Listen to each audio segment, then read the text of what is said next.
Welcome to the Hunting Beast Podcast, your source for hunting tactics, news, and stories.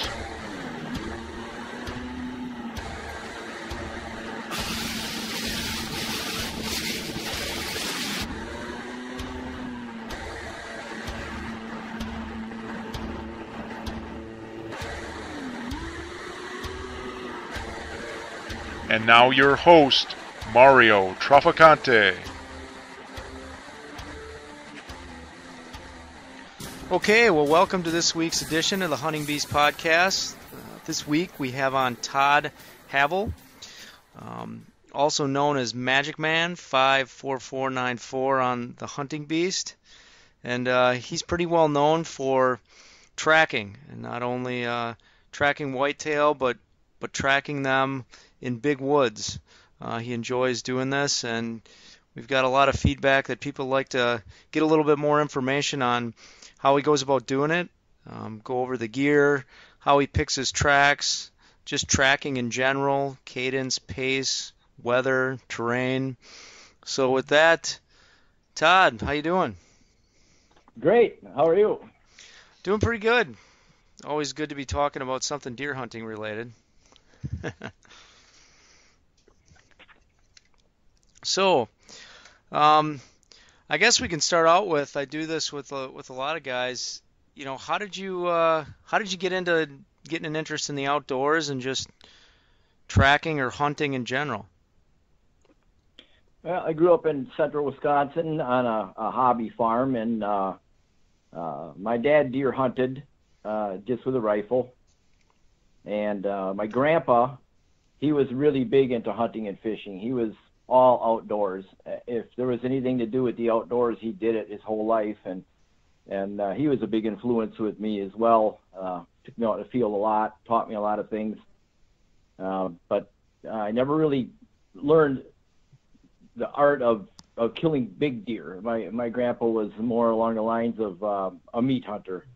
Sure. If it was a legal deer, he would take it. My dad was a big into fox trapping. That actually taught me a lot of lessons that I use in my deer hunting as well. One of the things that he taught me that I always stress to people is don't be excited about having success. Instead, figure out why you were successful. And then if you could figure out why, you can duplicate it over and over and over again and have many successes. So I kind of always lived by that when it comes to the outdoors. I looked at what happened and tried to figure out why, instead of, just being excited that I caught a fish or shot a deer or whatever it happened to be. And so that kind of spurred me into, where I am today as far as trophy hunting. I ran the gamut, of course, shooting any legal deer with my bow and with my gun, and kind of graduated up the scale to shooting bucks. And I reached a point in the mid-90s where I just said, I have never shot a big one. I'm going to shoot a big one. And I kind of dedicated myself to doing that. And just so happened the first year I decided to do it, I would say it was more luck than skill, but I did take a nice deer. And from there, it kind of just went crazy. I don't know, it just, over the last, I don't know how many years that is now, 15, 20 years, I've shot an awful lot of big ones, but I think it was the decision to switch gears and do things different and to dedicate, to trying to get the big ones instead of just shooting anything that comes along, because even back then I realized they were a different animal and I had to do things differently to have success. Yeah, I've heard that before from other guys that, or I guess we've heard that in conversation, that you can, making the conscious choice to kind of move on to a more challenging animal or a bigger age class animal, or challenging yourself to do that. Otherwise, you will be sort of occupied with what else is out there, Yeah, well, there's a big difference between wanting to shoot a trophy deer and attempting to do it, or trying to do it, or making moves to make it happen. Everybody wants to shoot one, but if you continue doing the same things you were doing, you're going to get the same results. Sure. which is no trophy deer. So, you definitely got to do things differently. I know from my standpoint, when I met Dan, it was kind of a light bulb going on moment, because I realized that the bigger deer, the older mature bucks, were in these places where people just didn't want to hunt, where people didn't want to go, where it was too nasty, it was too miserable, it was too far in, that sort of thing. And back then, that was my technique, was to just push myself into those areas and hope for the best. But when I met Dan, he had a whole new level with that, and that was actually the bed hunting. Finding the actual spot where they're laying, and then working them from that. Which was like, wow, that's genius. I can't figure out. I don't know why I didn't think of that. It makes so much sense. It was like, well, yeah, that's what you got to do. Right. So what types of things did you start doing when you made the switch from consciously collecting information about why you were successful? What types of things did you start tracking information on? Well, basically, when I made the switch to try to shoot a mature deer, again, it was, I stopped hunting areas where there weren't mature deer during the light of day. I just stopped doing that, and I would go to places where if I didn't see deer, I didn't care. I knew my odds were better, and so I guess a lot has to do with just putting myself in better positions. And then also, here's another big thing. As my learning progressed, what I found was I had to unlearn, which is more difficult than learning. I had to unlearn all the stuff that was taught to me through hunting partners, elders, hunting magazines. Wow, was there a lot of misinformation out there. And I was basing my hunting techniques off of that information, and it was wrong. Mm-hmm. And as when you walk in the woods, you see things, you're drawn to things, you want to hunt a certain way, and you have to break those patterns. You have to break those patterns in order to be successful. And that was probably the biggest thing, is unlearning things that weren't successful. Right. And right. And then trying new things. And another thing too that I was never afraid of. I was never afraid to try something new. I always tried something new. One technique I used up in northern Wisconsin with a lot of success, at least as far as getting animals to come near me, was calling. I did a lot of calling in northern Wisconsin, which people said didn't work. I went about it a little different. I instead of trying to rattle horns and hope that a buck would come into a fight, I would actually run around and try to mimic the noise of a buck tending a doe. I would run back and forth and break as much brush as I could, and I'd throw in a couple of grunt calls. And while I was doing this, I was constructing myself a ground blind, and then I'd duck into there and I'd sit down and I'd wait for 2 hours.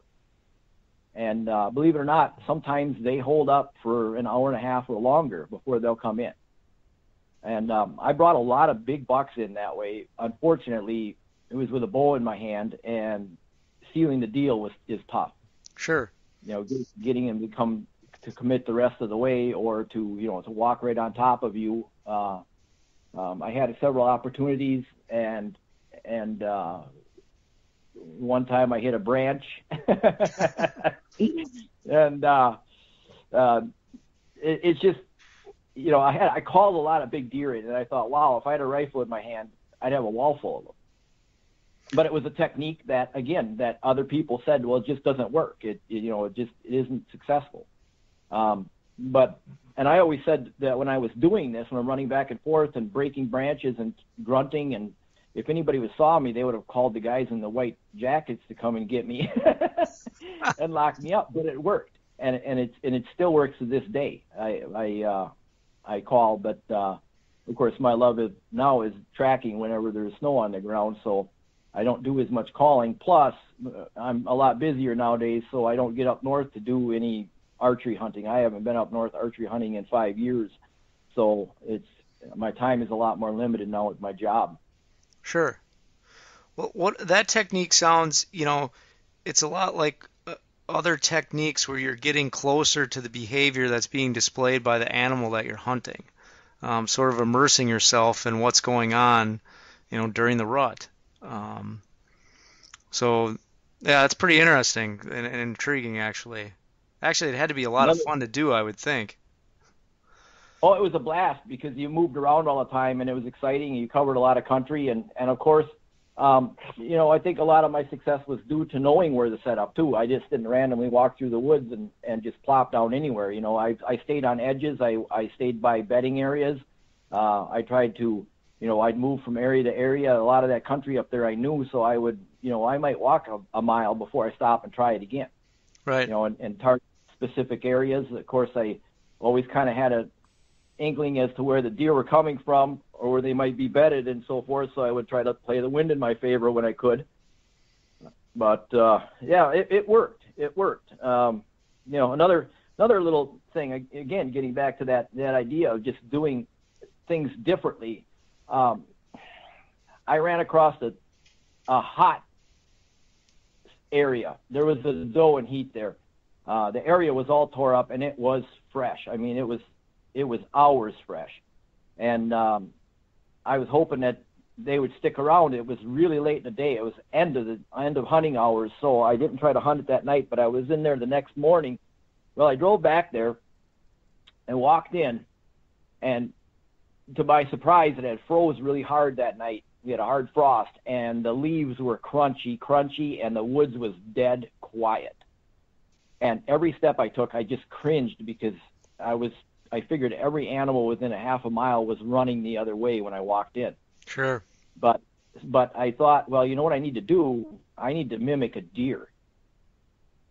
So I started like tiptoeing like a deer would walk instead of a man walking on his foot, rolling his feet every step.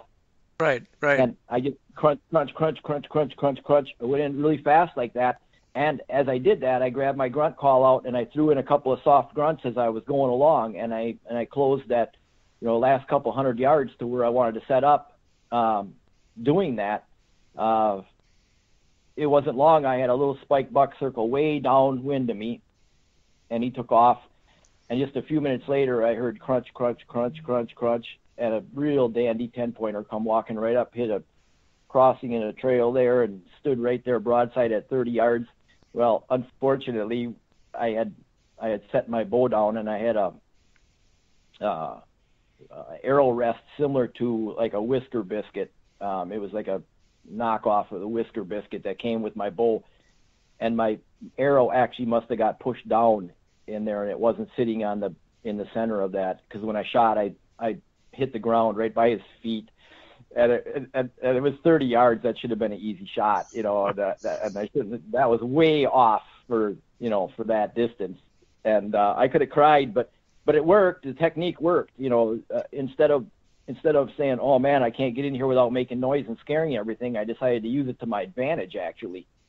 So, what made you think of just trying that? I mean, I think a lot of guys probably would have either turned around and left, or just walked in normally and spooked everything out of the woods. I mean, what made that pop into your head to just give it a try?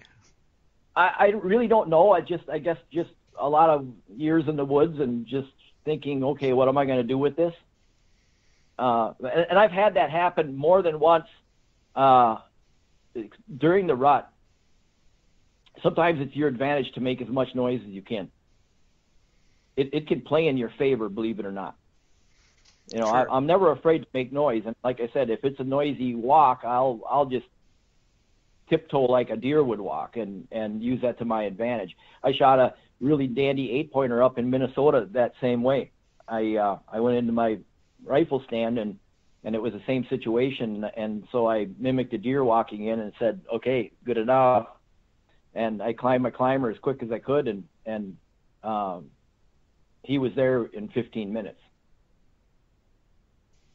Nice. So it's a technique that I've used a few times over the years, to success. But yeah, if it's going to be really a quiet woods and it's really noisy walking, use it to your advantage. I guess it's those thinking outside the box kind of things of, how can I use this to my advantage, where most guys will say, well, this situation isn't going to work for me. I got to do some, I'm going to not hunt today or whatever. I try to look at it the other way and say, well, it might not be really good for this technique, but on this day, maybe this technique will work really good.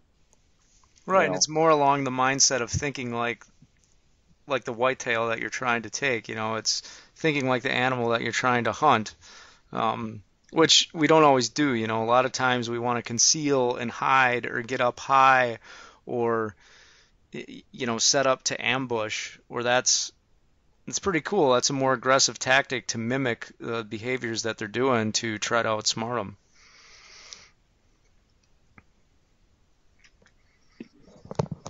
So I guess if we get started into some of this information that you have here, what is the type of gear when you're getting into more tracking, I guess? What's the type of gear that you always bring with you when you're going on these tracking hunts?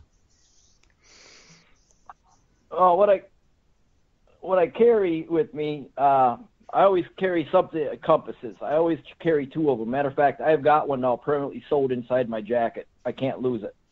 Okay. I've lost them. I've already lost them. You reach in your pocket for something, you don't realize that you drop your compass. And a compass is a must in the big woods.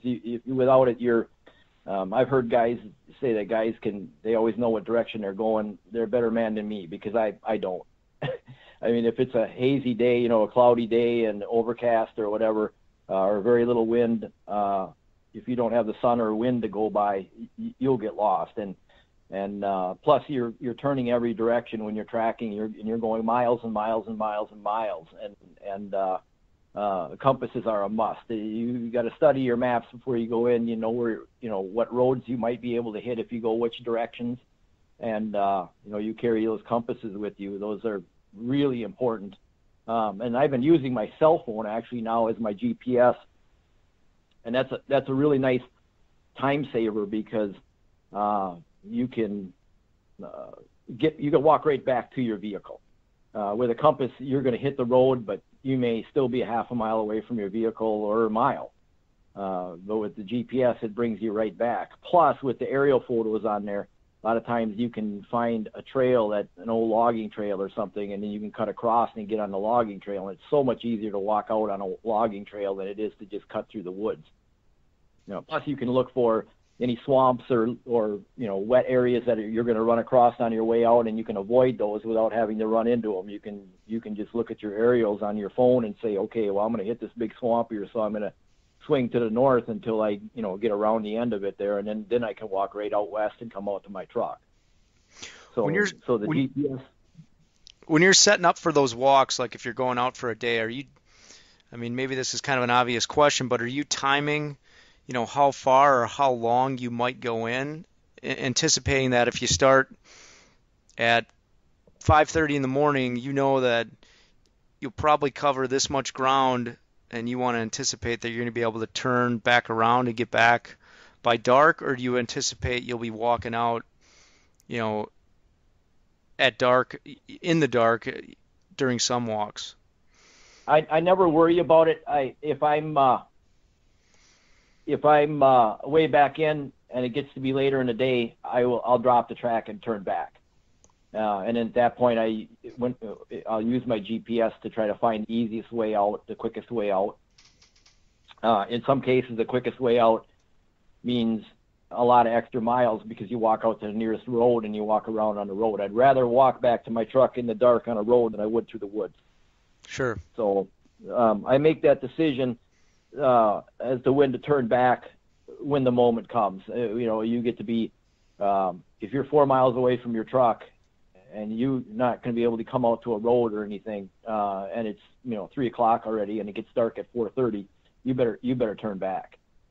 You better turn back and you better hump it pretty good if you're going to try to make it out. So I never think about how long I'm going to be in the woods, or I never try to figure out what's going to happen that day. I've jumped on tracks and had the deer laying on the ground so fast it wasn't even funny, and it was like, wow, that was easy. And then I've had tracks where you run over miles and miles and miles and miles, and you never catch up to them. You never freshen them. and so you just never know. Every day is different. Every situation is different. And along those lines, I'll take a track late in the day. I'll take a track at 3 o'clock in the afternoon, knowing it's going to be dark at 4:30. That I got to quit hunting at 4:30. If it's a fairly fresh track, if it's from the night before, how do you know how far he went? He might only went a half a mile, and he might be laying. Right.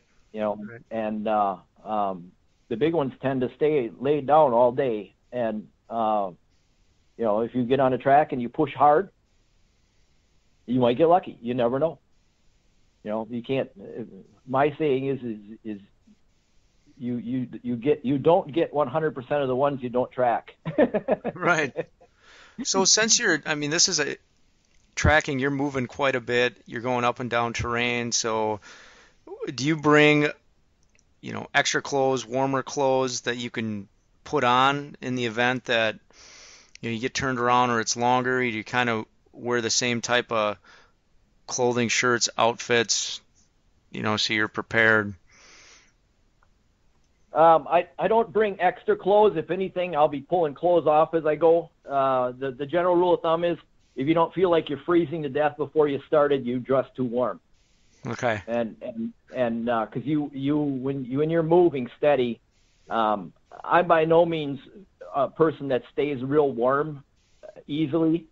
There's other guys in t-shirts and shorts when I've got my long underwear on yet. So I don't stay warm easy. But when you're moving constantly steady, you don't need much on. You need a little layer over the top, and then like a t-shirt, and then very light, like a long underwear layer, and then pants, and that's enough. Otherwise you're going to get hot. You get hot, you sweat, you quit. You'll quit if you get warm. You won't go far. You'll go about a mile, and you'll be all beat up and tired, and you'll say enough is enough. Yeah. So the only thing I ever carry extra is gloves. And I'll touch on that in a little bit here. But anyway, getting back to the list of things that I carry with me: compasses and a GPS. Those two things are really important. I carry a knife. I carry the cheapest little bitty, short-bladed, lightweight knife I can. For me, it's all about how much gear can I carry without carrying very much weight. Everything is as lightweight as I can go with it.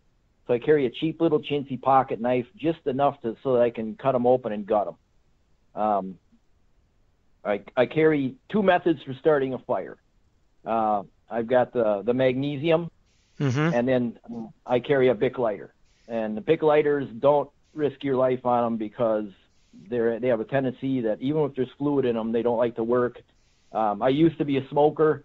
I've had the flints come out of them, the springs break on them. They're not a very dependable fire starting method, but they throw a nice flame if you put them up high, and if they don't fail on you, it's a really good way to get a fire started quick. So I carry the two things, the magnesium and the Bic lighter. Then my GPS cell phone, flashlight. Always carry a flashlight. Carry batteries for it as well, extra batteries. Shells, of course. I carry a sling, but I don't sling my gun. My sling goes in my pack. I carry my gun in my hand all the time. I want it to be ready. Oh, that's interesting. Yeah. I'll sling it when I'm walking out. If I'm walking out, or if I, got my deer or whatever, then I'll put the sling on it. One thing I did notice with a sling, and other people could try this and see if they notice this too. Go to the rifle range and put your sling on, and if you don't wrap your arm in the sling, actually, which you don't have time to do when you're tracking, you pull your gun up. Watch what your gun does. Your sling will swing back and forth, and it will actually pull your gun back and forth as you're trying to put it on target. Sure, so I can believe that. I don't like to have it on there because of that. It's in the way, and it actually swings back and forth, and it pulls your gun a little bit.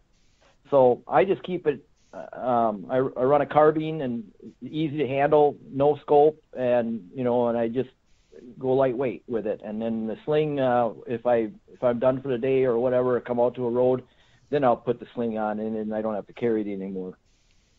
So that I carry that separate. I carry a little bit of food. I make myself a couple sandwiches, granola bars, high fat foods. I like candy bar, that kind of thing. Just something to munch once in a while.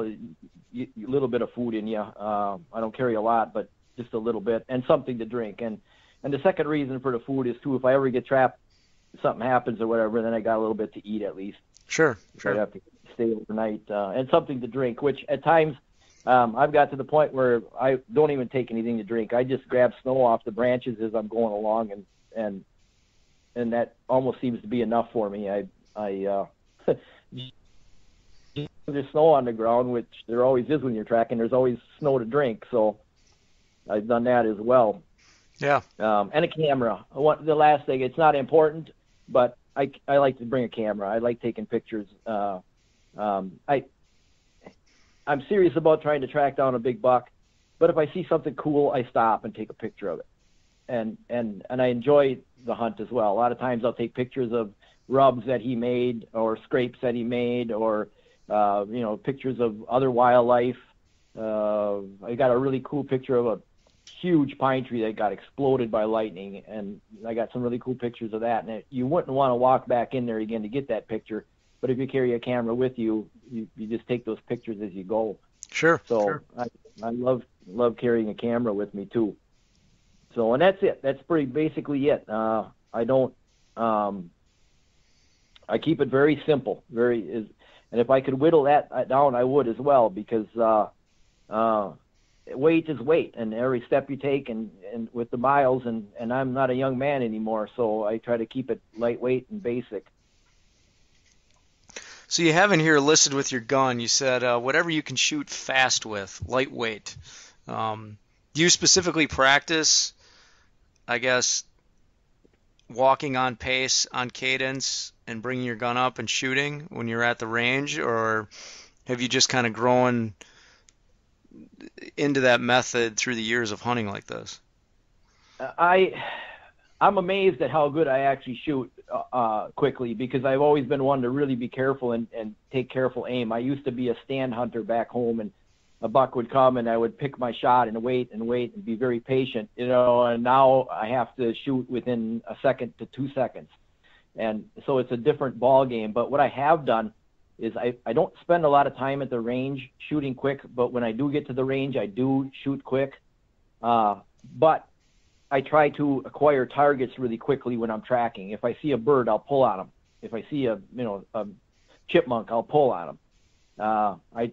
Every so often, I'll just pull the gun up quickly on something. I'll try to, acquire that target really quickly.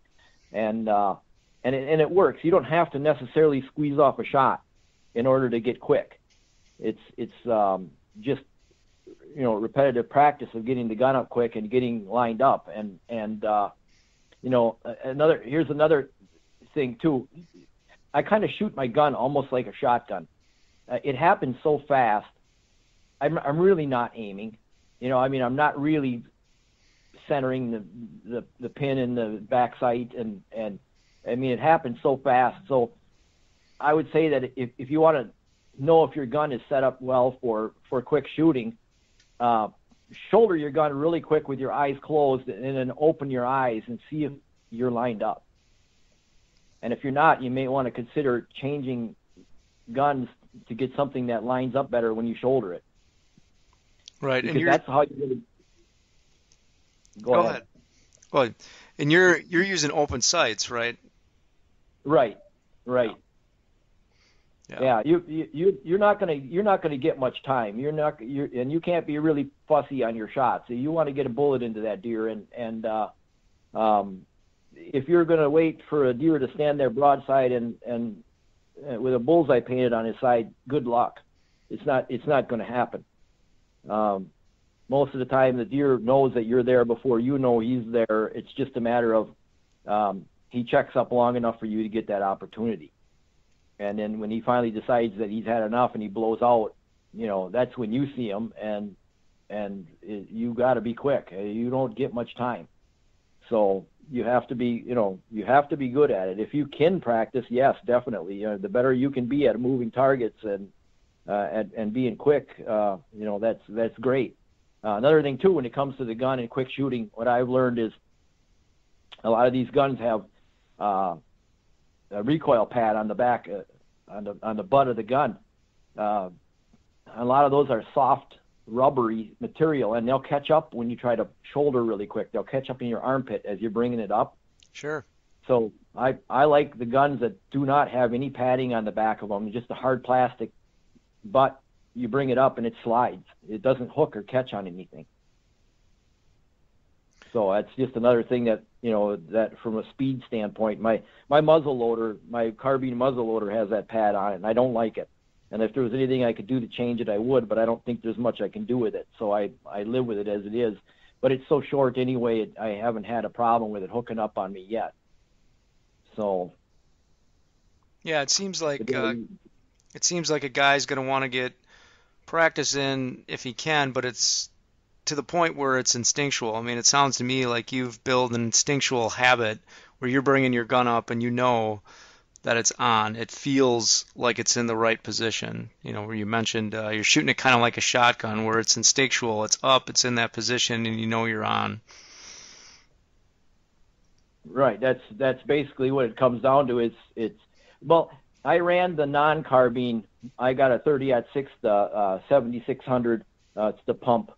I ran that ever since I was a kid, and then I got the carbine model, which is the same exact gun, except for the barrel's just cut off about 2.5 inches. So I'm so familiar with the gun. The gun just, I don't even realize what I'm doing when I shoot. It just comes up and my safety comes off. I don't remember taking the safety off, things like that.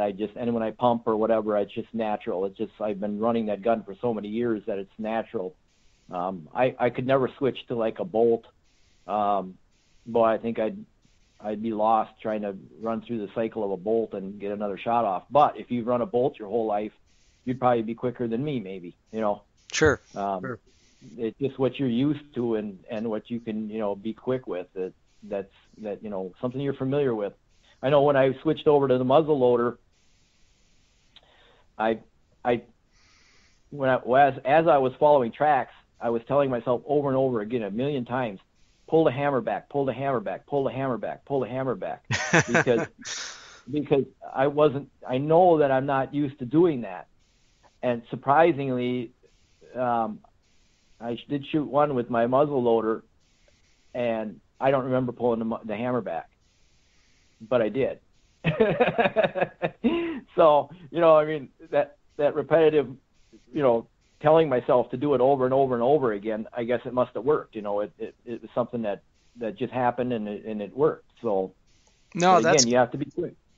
Yeah, that's great advice. I mean, that's exactly what I think guys have to think about. And some guys don't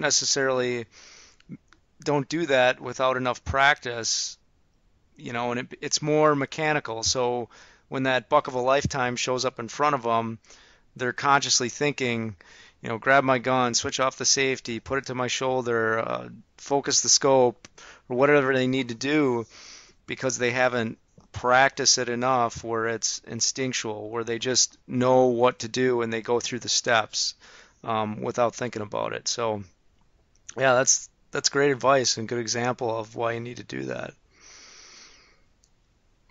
Yeah, I'm going to back us up on this a little bit here, and I want to kind of go over to clothing a little bit. Sure. It's actually pretty crucial. It's pretty critical, I found. You have to stay dry.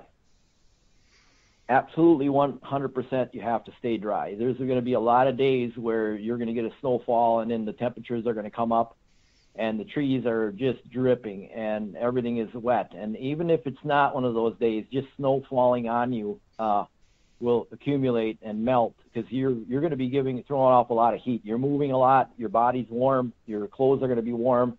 Any snow that gets on you is going to immediately melt, and you'll get soaked. And again, just like getting tired from having too many clothes on, if you get soaking wet, you're going to quit. You're going to quit. You're just going to give up. And when you're soaked right down to your underwear, you quit. You've had enough. It's, you're going to turn back. And so I found it really, really important. I waterproof all my outer layers. I've got a product that I use called Nick Wax, I believe. You dump it right in your wash machine. Uh-huh. It looks like milk. And you soak your clothes in there for a little while, and then you dry them, and they repel water real well, at least for a while. So waterproof. If you can buy waterproof layers, that's even better yet, something that's factory waterproof. But you have to stay. I like to wear a coat that's like down past my waist onto my thighs, because that helps to shed things down off of me and keep my pants dry. And so everything's got to be waterproof. I took a baseball cap and I sewed a flap to the back of it so it rides down my back. And then when I duck underneath branches and the snow falls down, it hits that flap and it just is deflected down. It's miserable every time you duck under a branch to have a pile of snow go down the back of your neck. Yeah. And so I sewed a flap on the back of my hat, and when I don't need it, I flip it up inside the hat and put it on and go. And then when I need it, I flip it out, and then I'm good to go. And so some kind of a flap, a deflector flap, was really nice on a regular, like, baseball style cap is what I run. Do not wear a stocking cap if you're tracking. You'll be stopping 50 times a day to pick it up off the ground. It gets caught in every branch you go under, Yeah, I've I've had that happen before. So stay away from the stocking cap style. Go with the baseball cap style or something similar to that. That won't get knocked off with every branch you go underneath. And then my layers, again, if you think you're freezing to death when you're standing outside your truck getting ready to go, then you're probably just I guess let me start from the bottom and go up. I wear the knee-high rubber boots. I run the lacrosses simply because they fit me the best. And fit to me is important. I'll go down to a big chain store. I'll grab 8-10 boxes of the same boot, and I will try on all the rights and all the lefts. And when I find a right and a left that fit me really good, I put them together in this one box and I buy it. And just so you know, they allow that. They don't have a problem with that as long as you don't mix sizes, as long as you don't put a 9 with an 8 or something like that. I've never had anybody bother me on it, and I've told them what I'm doing, so I know that they're comfortable with that. And I've never had anybody, give me any static about it. They just say, just don't mix sizes. So, and believe it or not, and take the sock you're going to wear with you when you do that, because fit is crucial. You're going to be walking miles and miles and miles in these boots. They're going to be your best friend. It's not uncommon for me to put over 100 miles on during a tracking season. And so fit is important. If your feet are sore, you're going to quit walking. And now, do you typically wear a wool sock? I know you mentioned using wool for your under layers. Yeah, I wear like a regular cotton sock underneath and then a wool sock over top of that, and into my boot, and that's what I run. My feet have a tendency to sweat a lot, so I do that just because of how much my feet sweat. I'm thinking about getting away from the cotton layer and going with some other fabric, because that will get cold if you stop moving at all. You get cold quick once you get sweated up. Right. But that's what I'm running right now. Right now it's working for me, and that's what I'm going to stick with for now at least. But yeah, just a cotton sock and then a wool sock over the top and your boot. And again, whatever you're going to wear hunting, take that to the store with you, and try your boot on with that, and then walk around the store. Put on some miles in the store, walk around and around and around, and just see how your feet feel in them. See how, after you take 400 or 500 steps in them, if you can feel any pressure points or anything.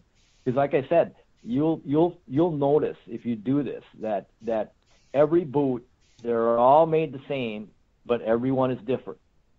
So I get pretty picky about trying to get a good fit. So, and then from there on up, I wear a really light pair of long underwear, and I simply do that just more for the fact that my pants are probably going to get wet at some point, and it just gives me a layer of protection between my skin and my outer pant. I don't really need it.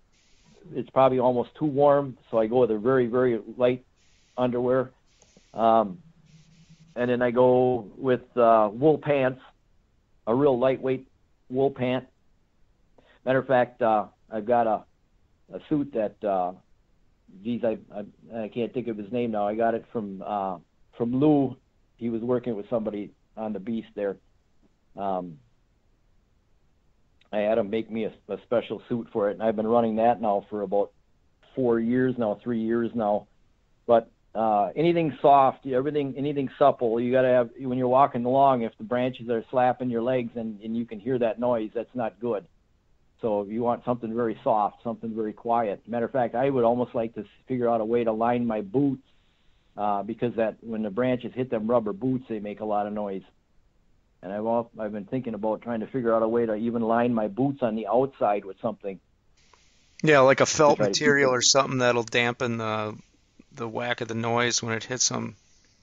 Yep. The other issue with that though is when the temperatures drop and you're hitting water, every time you get any water on you, like if you step into a swamp or something, you come out, that freezes right away, and then that gets really noisy, and there's not a whole lot you can do about it. The better you waterproof, the better, the less that'll stay on there. But you'll gather ice on there throughout the day, and it's kind of a bummer. There's nothing you can really do about it. You can't even chip it off or nothing. You can knock the bigger clumps off, but if it's one of those days where it's going to freeze on there, it's going to freeze on there, and you just got to live with it, I guess.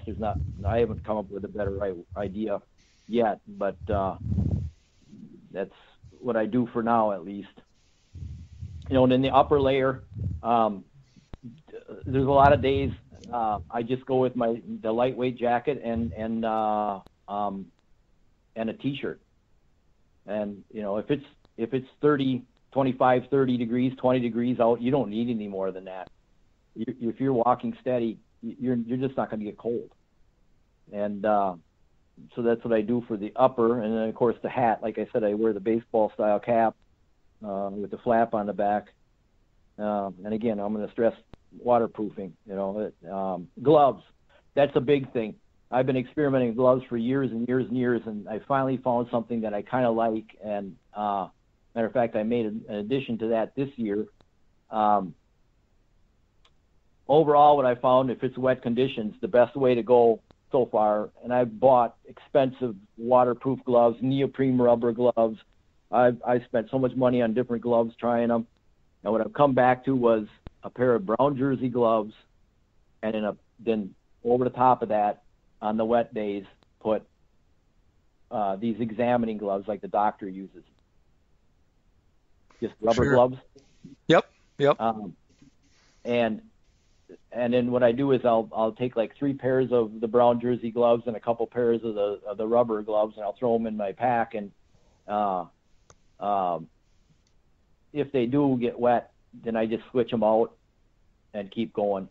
And I did find this year some rubber gloves that come down your arm further, so it'll actually cover all the way over the top of the brown jersey glove cuff.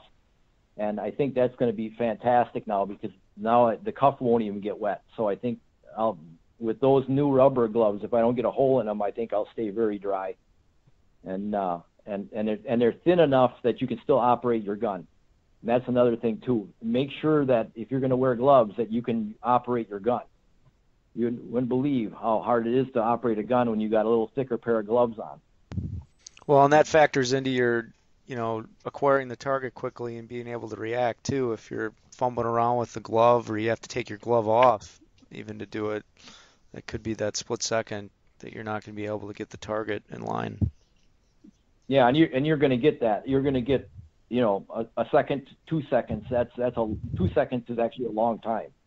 So it's got to happen fast. And like I said, if you've got gloves that are just too thick, you can't get your finger in there and on the trigger, or whatever the case. It's got to be lightweight enough that you can still operate your gun.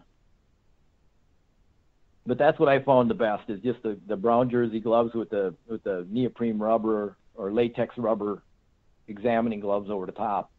Very lightweight, very cheap. You can buy the brown jersey gloves. You can buy them in big packs for under $1 a pair. And the examining gloves, I just bought a box of, I don't know how many are in there, like 50 gloves or something like that. I think it was like $15. Yeah, it's and cheap. I paid more than that for a single pair of gloves. I think the most I've ever paid for a pair of gloves was almost $50, and I don't even use them. Yeah, I've done the same thing. I've tried a lot of different types of glove combinations that are waterproof and ones that you can still shoot with, like you mentioned, where you still get that tactile use of your hands but keep you warm and dry. And I agree, there's no perfect method out there, but it seems like a good one that you've come up with, especially when you're mobile and you're moving around quite a bit. And to take it a step further, I actually throw the brown jersey gloves in with my waterproofing when I do them, and I waterproof them as well, which helps. But anything that has a lot of wear and tear on it, like your hands or whatever, that waterproofing doesn't last real long. And to be honest with you, on them jersey gloves, that waterproofing doesn't work the best anyway. But it helps. Yeah, and the advantage of using the waterproofing wax on your clothing material too. I've used that stuff for camping as opposed to using a lot of what's out there for waterproofing. I mean, it's fairly expensive to get a breathable, high-quality waterproof jacket or underlayer. So a lot of times you end up overheating because the material's not breathable. But with the wax, you can literally use that on any type of garment that you have. And as long as you're treating it every so often, it works pretty good. Yeah, I do mine every year, whether they need it or not. That's just one of my rituals. Before I head up north to do my hunting, I do all my clothes, bring them all out, and waterproof them all again, and then I'm good to go. And it really works. That Nick wax that I use, that really, you can when you first have something treated with it, like a shirt, you can actually make a puddle in your shirt and fill it with water and let it sit in there for a while and just dump it right out, and your shirt is dry. It's amazing. Over time it wears off, but at least from the very beginning, it's amazing how well it repels water. I do my hat and everything. I throw everything in there, and like I said, if you get wet, you're going to quit. Maybe you're somebody that can really tolerate that better than me, but there's nothing more miserable than being soaked. And if you stop moving even for a few minutes, you start to freeze right away. And it's a mental thing. It's a mental thing. And if you're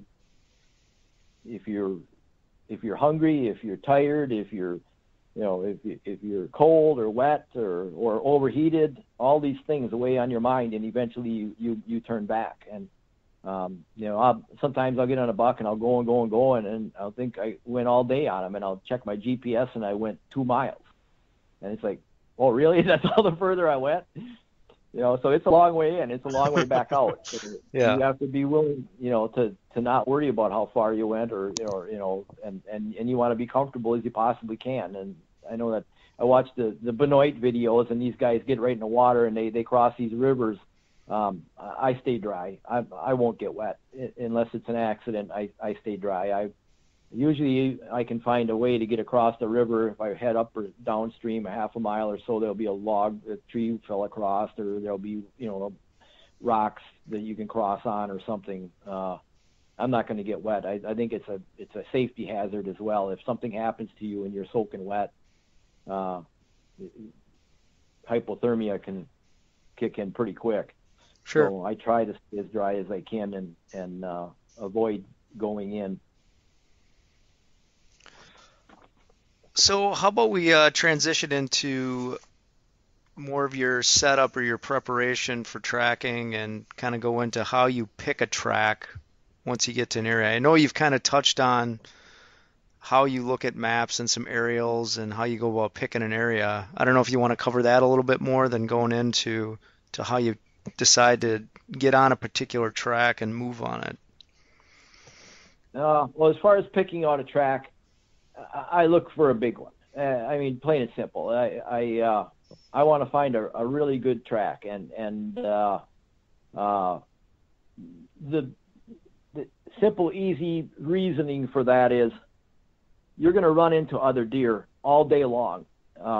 He's going to go to and run into where other deer walked, and if you've got a decent track and you run into an area and there's a couple of other decent deer there, it's really hard to know that you're staying with the same track. If you've got a really, really good track, you won't know you're on him yet. You just don't get messed up. You might get messed up for a little while or whatever, but you'll always find that track because it's just so big. It just stands out much more than the other ones. So, and it's an effort.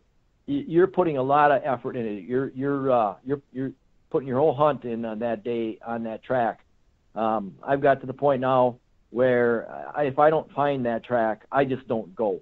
I'll spend all day looking for a track, and if I don't find a good one, I won't. I'm not going to chase a average deer track all day anymore. I used to do it when I was first learning. It was experience. Any experience you can gain is great, but if I can't find a really good one, I don't. And a good one depends on where you're at. Minnesota, them deer have bigger feet. I don't know why. I don't ever understood it. You come to Wisconsin, they're average. I go up to the UP, they're smaller. I don't know why, but that's just the way it is. Yeah, that's so interesting. You have to base the size of your track on the area that you're hunting in as well. But I know the guys use a system of 3 fingers, 4 fingers, or whatever. I basically use a 30-06 shell to kind of get an idea where I'm at if I really need to measure it. I've looked at so many of them now. I really don't. I mean, when I see the track I want to take, I know I want to take that deer. I don't have to pull a shell out and measure it or anything. I know that that's a good deer. So that's basically how I do it. I do a lot of driving, looking for tracks, but I will go in too if I know there's a big buck in an area, and I've been on him in years past, and I know his travel routes. I'll hike in a quarter mile and cut through an area where I know he likes to cross and see if I can't pick him up. I'll do that if other things aren't panning out. I'll get in there and do that. Sometimes I'll take a average track for a while just to get out and stretch my legs for a while. And what I'm really looking for is to run across a bigger track. And sometimes that pays off. Sometimes you'll follow a smaller buck and he'll lead you to a bigger one. Matter of fact, I've had it happen a lot of times. And a lot of times these bigger bucks are road shy. So sometimes that technique works too to find a track, is to just follow deer, go where other deer go.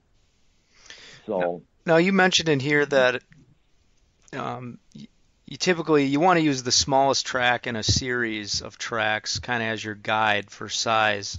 What do you consider? I mean, you just mentioned that you might take a medium or average size track. What number of tracks do you consider a series? Like, how far will you go?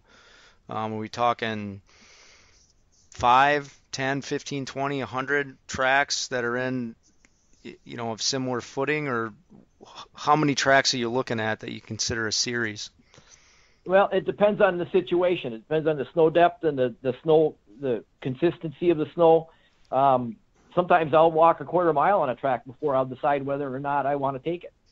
Okay. It's just that borderline iffy. I'm not quite sure about it, and maybe it's a little bit deeper snow, powderier snow, and I'm not really getting a good imprint. Sometimes I'll follow a quarter mile and go underneath the pine tree where, of course, the snow will be a little bit less deep because the pine limbs will catch the snow, and then you'll get that 1 or 2 really nice looking tracks to really get a good gauge as to what he is. And again, sometimes it's the depth too. Sometimes it's the depth that he's stepping. Sometimes you can get a deer with a smaller track, but he really punches in. And if you find one of those, once you've looked at a lot of tracks, you start to see those things. You start to see, boy, this deer digs in a little bit more. And sometimes it'll be unique. And when you get on your track, when you decide to take your track, really study that track, that individual track. Not only, it's big, but his on his left side, the outside toe curls in front of the inside toe. On the other side, it's just the opposite. Well, then every time you see that track, not only that day, but any time in the future, you'll remember that that's the same buck. And that helps you stay with them that day, and it'll also help you relocate them other times. You might find that same deer 4 miles over, and you'll see that track, and you'll say, oh, yeah, I've been on this one before. I've seen this one before. So, I suppose now with a camera or a cell phone, you could probably take a picture and use that as a reference point as you move on throughout. Yeah, and a lot of guys break a little stick and put it in their pocket for the width and so forth. But again, getting back to that the smallest track in a series, the reason I do that is because they'll fool you. It's a long stride. He's walking. Oh, he's a real long deer because it's a long stride. No, he's in a hurry. He's picked up his pace a little bit, so he's taking longer steps. He may slow down to his normal walk, and then all of a sudden his gait isn't quite so long. And every deer, like every person, they walk a little bit different. One deer will always step just outside of his front foot with his hind foot, and then what happens is that track looks really wide. And he always does that, so he looks like he's got a huge foot. But then if you follow him long enough, you'll find where he stepped off or turned or something, and you can see the front and the hind, and then you'll say, oh, he isn't as big as I thought he was. Right. So, a series of tracks could be a quarter mile. It could be a half a mile. It could be, as much or as little as, a dozen tracks to get a good feel, especially if you're driving on a road and you see a track come across. A lot of times deer are skittish by the roads, and they move across the road quite quickly, and they can pound down pretty hard and make it look big, but they're really not. And then when you get into the woods a ways and follow them, you find that out. You say, well, gee, he isn't what I thought he was. And believe me, it's worth taking the time to really judge your tracks, because, again, you're putting a lot of effort into it. You're going to come back at the end of the day dragging. You're going to be exhausted. Why do that on a deer that's not something you want to even shoot if you caught them? Right. It doesn't make sense to do that. So, pick your tracks wisely. I've done it, and you can ask the hodag hunter. I was out with him one day, and we followed a deer for a long time, and it squatted and peed, and then we started laughing. I said, we've been following a doe. So pick your tracks wisely, look them over, really, really take the time to really burn your eyes into them, really look them over. And that takes years. The more tracks you look at, the better you're going to get at it. And that's something that only experience can teach you. You have to just go out and look at a lot of them. And so picking a track, again, I know I made mention of this on the Beast. A tired buck will lay back and lay his dues a lot harder, which makes his foot splay out wider, and he'll look really huge.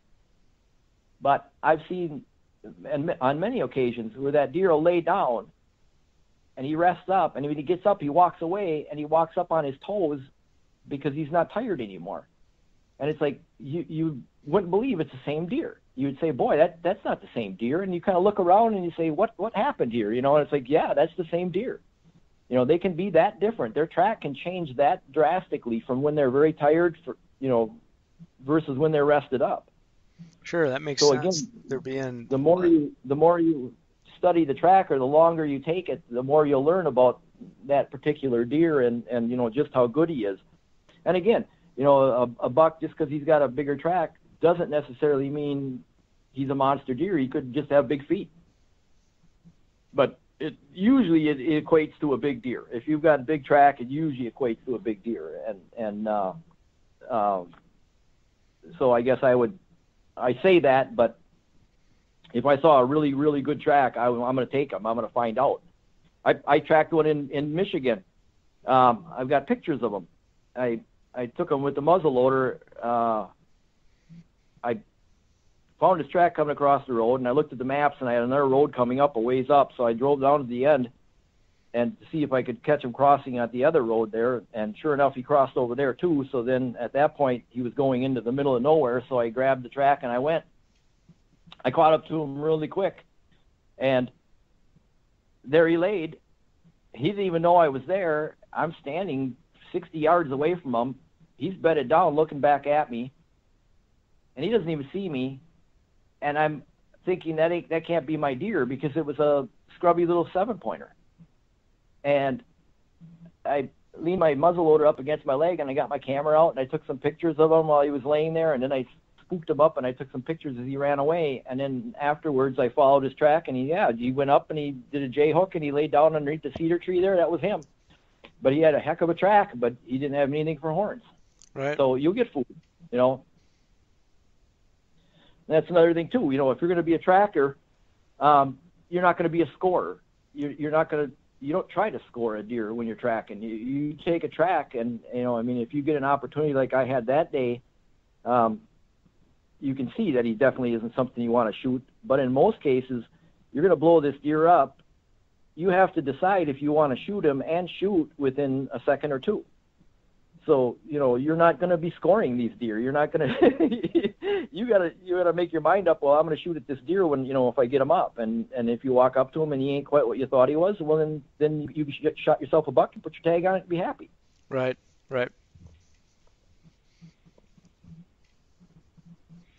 Good stuff. So do you want to talk any more about aging a track, or does that go back to...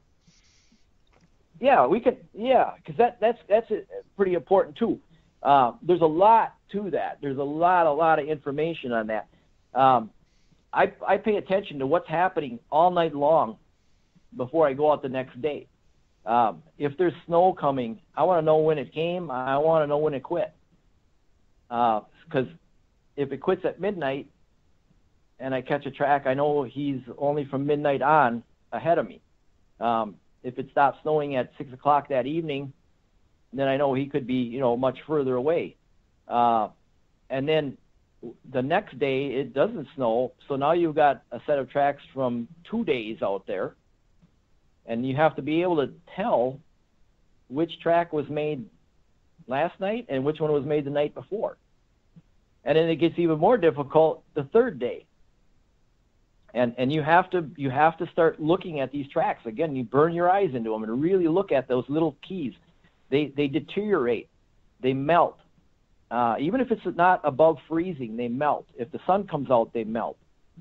They change a little bit. Each day they change a little bit. And the only way you can learn that is by being out there and studying tracks. Matter of fact, if you have a deer hoof laying around, and you've got snow in your yard and you want to learn, go out and make some tracks of snow and watch it each day. Watch how it changes when the sun hits it. Watch how it changes overnight the next day. Watch how little crystals, ice form in it overnight if you get frost. You know, and then again too, he had it out and it was soft yet. The snow hadn't froze, but overnight it froze. And now you're tracking this deer. Well, now it's getting to be noon, and it's getting above freezing again. Well, you're taking this track. You can tell just about how far that deer is ahead of you in hours by looking at how the track is. Was the track laid in the evening before it froze? You know, a really pretty print, real distinct print, or is it after it started to crystal over and now it's more crunchy, or... Right. You know, or when you come across his bed. Now he came in and his tracks were kind of crunchy because it was froze when he went and laid down. But when he got up, now his tracks are really well defined in the snow, which means, well, it's noon now and it warmed up. He must have got up not too long ago because he's walking on the softer melted snow now. You know, and you got to watch how the age of that track changes when you're on them, and you have to watch before you decide to take that track to determine how old that track is. And another thing too, you'll drive around and you'll see tracks, and after the 2 or 3 days, and every track looks monstrous. It's like, wow, look at that track, you know, and you get out and look at it. Well, a track melts from the inside out, which means it keeps getting bigger. As it melts, it keeps getting bigger and bigger and bigger. And the difference between a medium track and a large track isn't all that much. So it doesn't have to melt much. It doesn't have to deteriorate too much before all of a sudden it looks like a really big track. So, aging a track is really important. But again, you can't learn that in a book. You have to learn that in the field, and by the more years you put into it, the more you'll learn. Sure. I mean, it makes perfect sense what you're talking about. I guess I would have never thought about it that way. I mean, the change in how the track is laid down throughout the day, yeah, that could really correlate and tell you when this buck's been moving, because your example's perfect, like really well-defined, crisp tracks in the softer snow, but then, yeah, we've all seen those types of tracks where they look like they just busted through ice, right? Where it's more punched through. And yeah, that's a really good tip. I mean, I stop and I check the tracks if they go through water where they broke the ice. I want to see if the ice reformed again. Mm-hmm. Did they come through long enough ago that the ice reformed again, or you reach down in there and it hasn't froze over yet, and it's 15 degrees out. He isn't too far ahead of me. The one I shot in Michigan with my muzzleloader, he got out of his bed and he went a little ways and he pooped.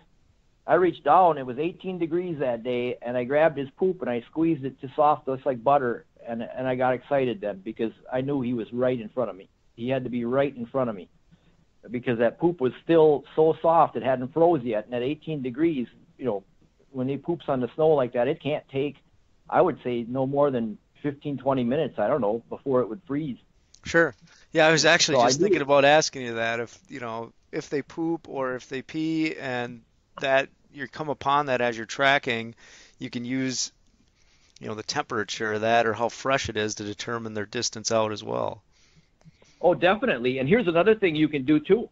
Buck urine really stinks, but it changes over time and it gets weaker and weaker. The longer it lays on the ground, the weaker it gets.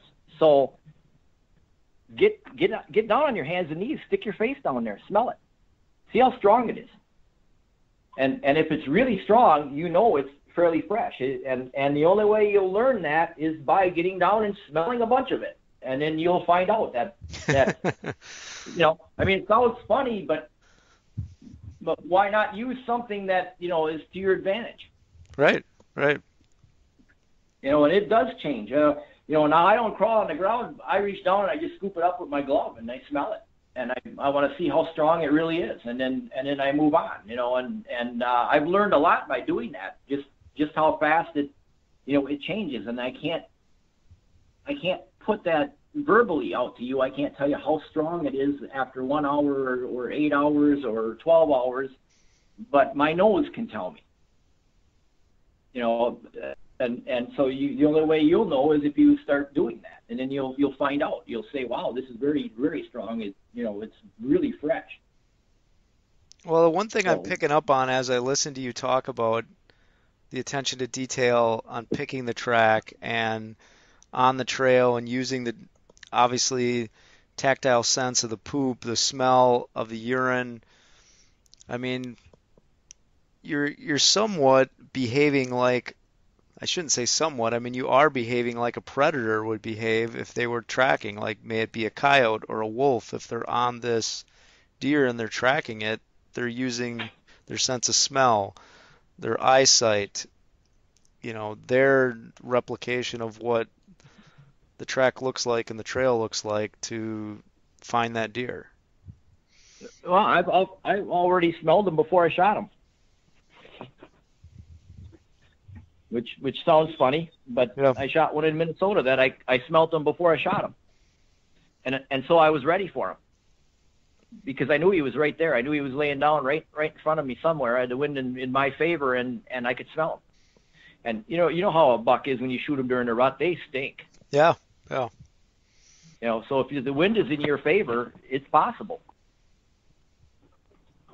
Well, I think it speaks to, too, guys, really being in tune with your surroundings when you're in the woods.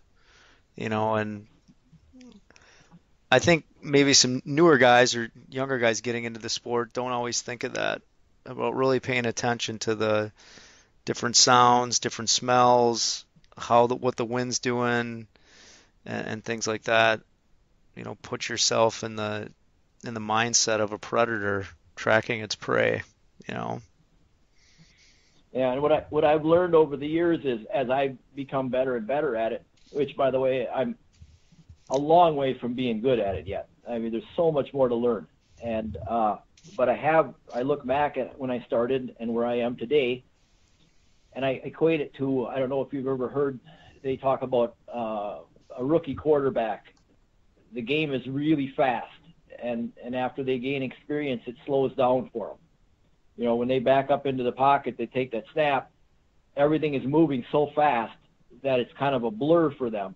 But then after they become veteran quarterbacks, they take the snap. It's the same amount of time elapsed, but they have time to look to third, fourth receivers, and they know who's coming and rushing from where, and everything kind of slows down for them. And that's what I've noticed in my tracking is I missed so much stuff when I first started tracking, because all I was doing is following a footprint in the snow. And I really wasn't paying attention to all the things that was being conveyed to me by the tracks and the things that were going on around me. But as I'm gaining experience, I'm starting to see those little details now that I missed before. And as you gain experience, you're going to start seeing those things if you're paying attention. And you can use those for your advantage, knowing, scooping up that pee and smelling it, try squeezing that poop to see if it's froze yet. Looking at the track, I can't tell you how many times I've been following a track, and then all of a sudden it's dawned on me, hey, this track has changed. He's walking in soft snow now. I wonder how long ago that happened. I don't even remember noticing the change. But now I do. I see those things. As soon as the track changes, I notice it. And, and I keep mental notes of what time when I'm walking, let's say at 10 o'clock in the morning, when I'm walking, all of a sudden the snow started to get soft. So if I'm following him and all of a sudden his track starts to get soft, I know he was there at 10 o'clock. Sure. And it gives you an idea of how far away he might be from you yet. And when I say how far away, I'm talking in time, not in distance, because he could be only 20 feet ahead of you. He could be 4 miles away, depending on if he decided to move real fast or if he just laid back down. So right. It's just a time. It's a time gauge, not a distance gauge. Mm-hmm. And here's another thing too that I've never seen anybody else talk about or anything, but I've noticed it so many times now. It's really worth noting. If you're tracking and you come across an empty bed, be on guard. Get ready. Because I've had so many times where they'll bed down and then they get up and they wander over a little ways. They'll pee, they'll poop, they'll nibble a little stuff, and they'll lay right back down again.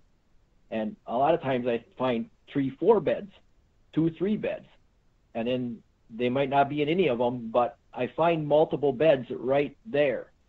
And I have blown numbers of deer out of the second, third bed to the point where now when I see a bed, I'm on red alert because I know that there's a good chance he's right here yet, very close. Sure. And so, if you come across the bed and it's empty, don't be disillusioned by that, or don't let your focus be pulled away by that fact. Matter of fact, if you find an empty bed, really be on alert because there's a really good chance he could be there yet. I followed one with my muzzleloader back home here, laid the muzzleloader in the bed, took pictures of it. I'm goofing around there and, whatever. And finally I decided I'll get back on the track again. And I didn't walk 30, 40 feet and I blew him up. And I never even got a shot off at him. I had my muzzleloader. You get one chance. And I waited for that right shot and I just never got the bead on him well. And I never even pulled the shot off. I never fired the gun. But, again, a lesson learned. All that time I'm goofing around there and my buck is laying just a little ways away from me and I never knew it. Sure. And I've had it happen so many times. So when you guys come across one, be on alert because he could be there yet. So you have some other general stuff listed on your notes here about tracking. Move fast, watch side to side. You covered being ready for an empty bed. What are some other things? Do you want to talk about any of those in more detail? Yeah. I could kind of go down that list a little bit. Moving fast. He could be 6 miles away from you. He could be more than that away from you. Go. Don't hesitate. Just go. Matter of fact, I think sometimes it works in your favor the faster you can move, because if you think about it, he probably makes an error that allows you to get up on him in the first place. Maybe he's rubbing a tree. Maybe he got up and he's pawing in the ground.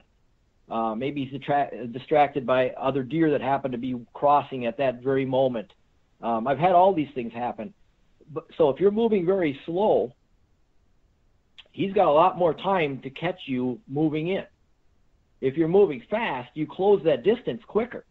From the distance where he can't see you because of the cover to where you get to where you can shoot him, the faster you move, the faster you close that gap. Now there's a speed where you really can't watch everything that's going on either. So, and I don't run and I don't jog, but I move as fast as I can. Right. And I found it to work in my favor. I found it, and for two reasons. One reason is you close that gap a lot quicker, and I think you get a chance to take him by surprise. And the second thing is you don't know how far away he is. And the day is only so long. You'll run out of daylight before you'll catch him many times. More than not, I just run out of daylight. I've got to go back. And so I go as fast as I can. And I think it's better to go too fast and then make a mistake that you didn't see him because you were moving too fast than it is to walk all day and end up turning back when you're only a mile away from them because you ran out of time. Right. So I've just learned to move as fast as I can and let the chips fall where they may. Moving too slow is gonna send you back to your truck many nights without ever catching them. So go as fast as you can and still be aware of your surroundings.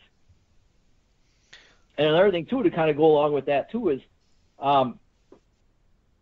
there's like a zone or an ease of doing it. You can't be on red alert all the time. You'll burn yourself out. You can't be like you're in a war and guys are going to jump out and shoot you every second, because you'll be so nerved up, you'll burn yourself out mentally. So there's like an ease, a flow of it. You refer to like a predator. You got to almost become like that predator. You just move through the woods and you're relaxed but focused. And then you'll catch them. You'll catch them getting up. You'll get that shot. But if you're tense all the time, it'll burn you out mentally. So and it's a hard thing to do. I mean, you're keyed up. You're on that track. You think it's a natural response to be on edge or to be really too keyed up. But try to relax and stay focused, relaxed and focused. Try not to worry about anything else that's going on in your life or anything else that's happening or whatever. Just stay focused on what you're doing and relax and with ease go through the woods. You have watching side to side. Yeah, go ahead. Watching side to side, they change course all the time. They're constantly zigzagging here and there and whatever the case. So if you're not watching side to side, if your focus is forward, you're going to miss them a lot of times. Plus, most of the time, they'll do a J hook. So if you're not watching side to side, they're going to let you walk right by them, and then they're going to blow off the side, and you won't get that shot. So no matter what direction the track is going, you got to keep your head looking left and right and center. You got to just keep kind of sweeping the area. You got to keep reminding yourself, to watch the sides, to watch off to the sides. Otherwise, you're going to miss the chance because, like I said, they change courses so often, and then when they lay down there, they almost always do a J hook. So keep not only forward, but be watching your sides a lot. Sure. And then, the next thing is don't look at the track. Don't be married to that track. That track, you can't shoot the deer when you're looking down. You have to force yourself to not look at the track. Look ahead of you all the time. Be burning that woods looking for that deer all the time. Don't be looking at the track. And what's going to happen is you're going to lose the track. You're going to end up on the wrong track. Whatever the case, if that happens, then just back up, figure it out, and get back on your track again and go. But if you're standing looking at the track all day, that 1 or 2 second window that opens up to you is going to get blown by the fact you're looking at the ground. You need to keep looking ahead, and otherwise you're not. So is that, I got to think that that's an experience thing to be able to do that. A couple people I know in the forum post questions, they were asking about low deer density versus high deer density. Is it easier to track if there's lower deer densities where you have, I guess, basically less tracks that you're on? And then I noticed that you have here in your notes too that, stay off the track when there is more than one deer. So are you really trying to focus down to an area where you're tracking a single set of tracks over these long distances? When the track is a single track cutting through the woods, especially on a day right after a new snow, you don't hardly have to look at it. You can just blow right through the woods. It's so easy. You just glance down and, your eye normally catches it, and you don't have to look down at all hardly. Sure. But when he runs into an area where there's a bunch of does and fawns feeding or whatever, get off the track so you don't stomp it down, and slow down, and then start looking. You're going to have to pay more attention to the track itself at that time. I've got to the point now where I kind of know his line of travel, and I usually just kind of keep moving forward because I usually can just bypass a mess and pick them up again pretty easily. You may have a hard time finding each footprint all the way through where a bunch of deer were feeding or something. I tried to do that when I first started. It's very slow and tedious. More what I do now is I kind of just keep going in the general direction, stay off of the tracks as much as I possibly can, and then try to pick him up after he gets through that mess. Yeah, that makes sense because I guess you studying that track up front, you're really understanding the characteristics of it. You get the general pitch or direction that deer is going in, and then you're trying to move as fast as you can, and then when you need to refocus on the track itself to gain direction again if you get into an area where there's a lot of deer movement and a lot of other tracks. But that kind of speaks to your original comment about really studying the unique characteristics of that track, whether it's toes curling in or out or what makes that track unique. So yeah, definitely something that you have to learn through experience.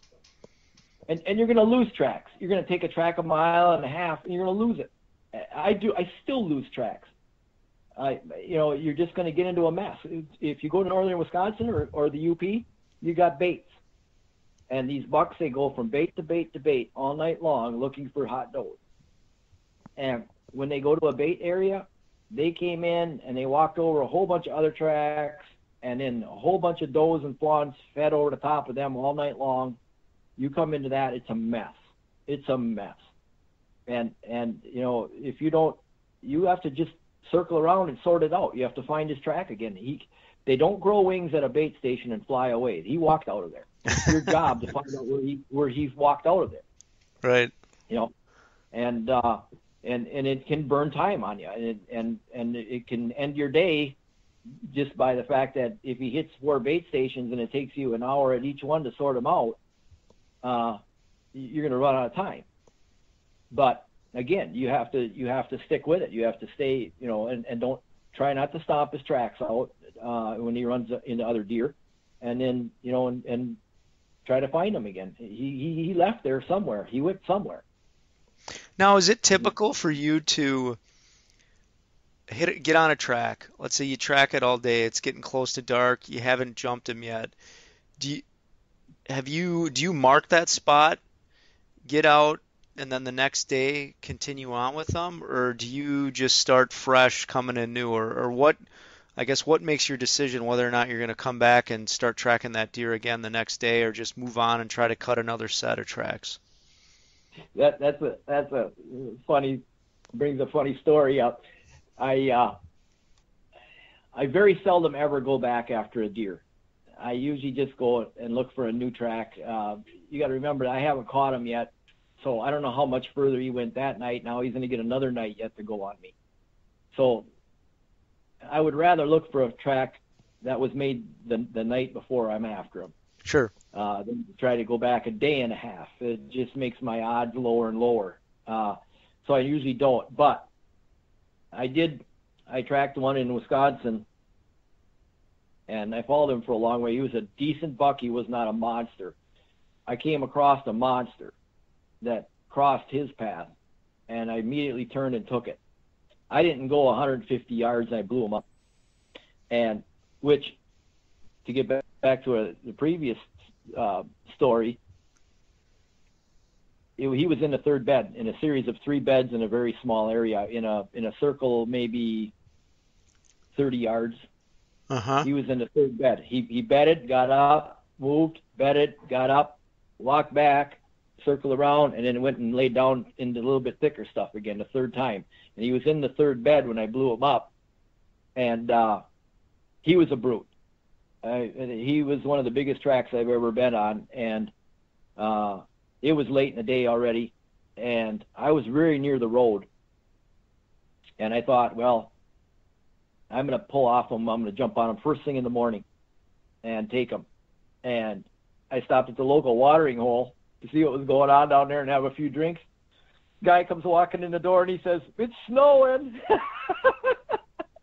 So there goes my track. It got snowed in on me, and I never, I was on that deer a few times. I kept watching where he was crossing and stuff because they are very patternable. And I never did get that deer, though. But that was one that I would have taken again with the circumstance. He was big enough that he would have been worth it. Sure. So there's another comment in here. What do you do if you lose a track? I mean, maybe you touched on this a little bit, but you got to look for it. I mean, you got to look. The best way I can tell you is, and it can be daunting at times because if there's a lot of other deer tracks, that's why you lost the track. You get into an area where there's 3 bucks chasing a doe, it's a mess.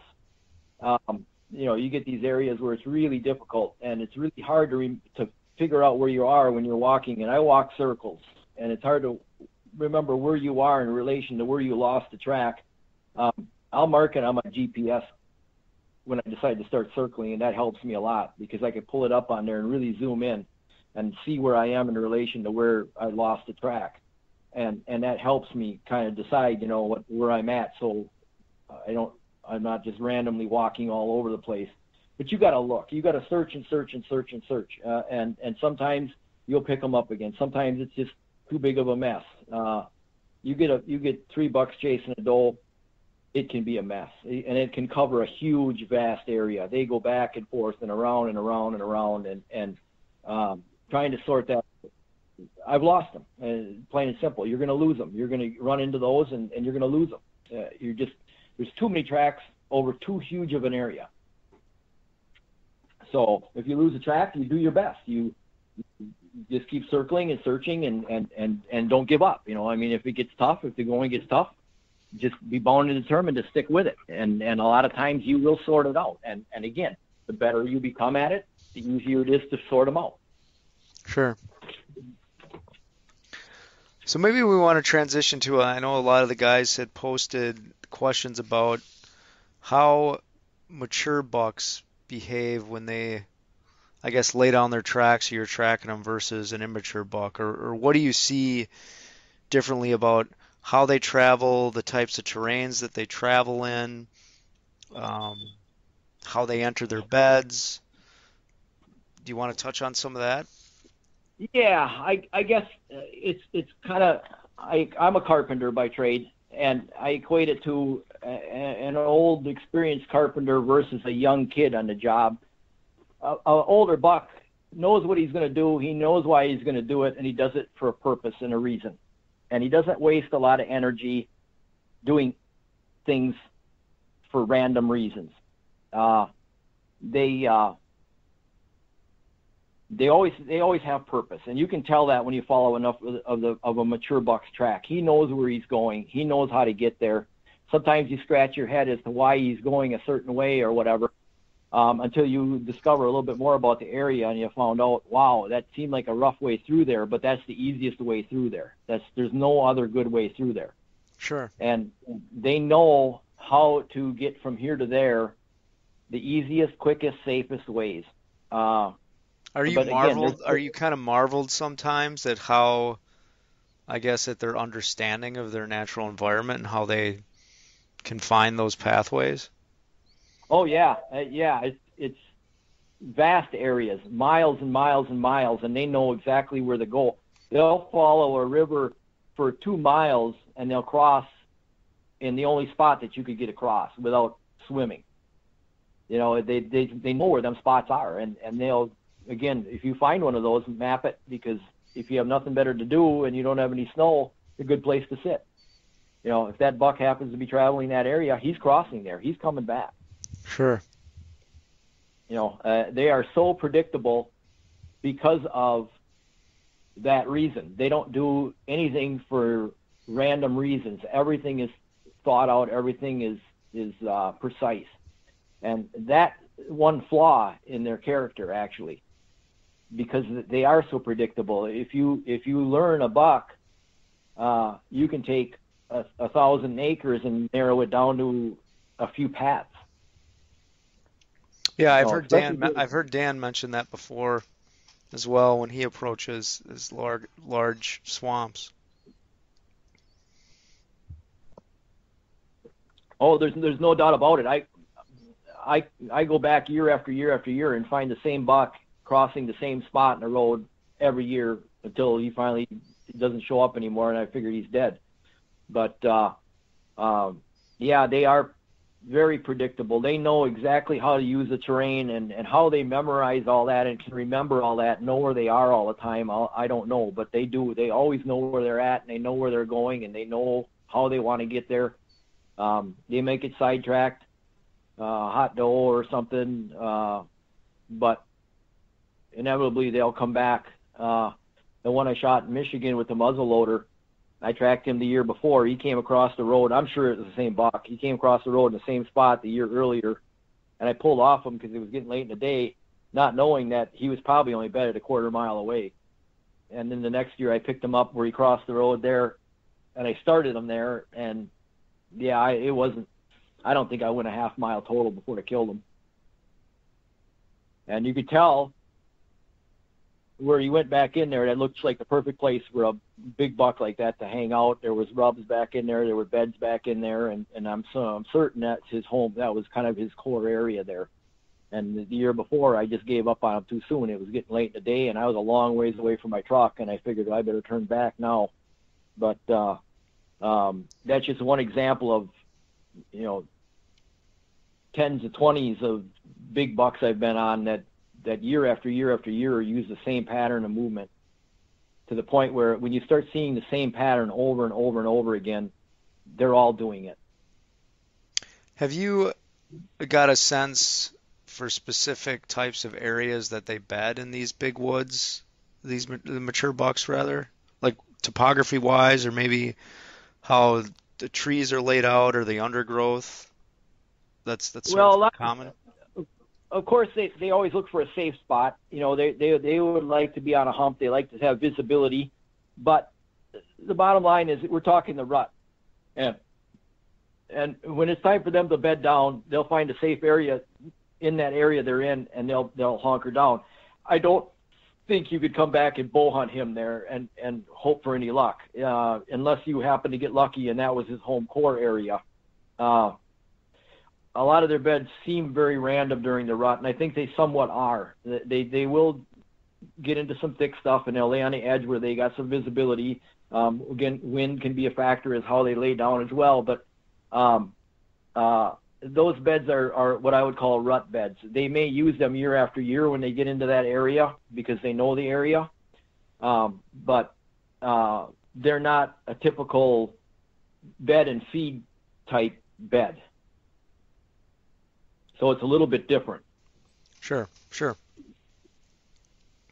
You have but they almost always J-hook, like Dan talks about them J-hooking, but doing a button hook or whatever before they bed. They almost always do that up north, anywhere I've been.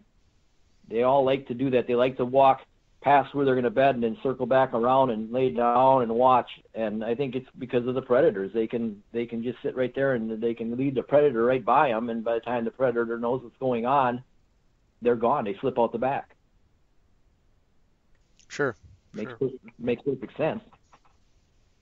So do you get a sense, I guess, on some of the tracks you've done, the sense of range that a mature buck will take?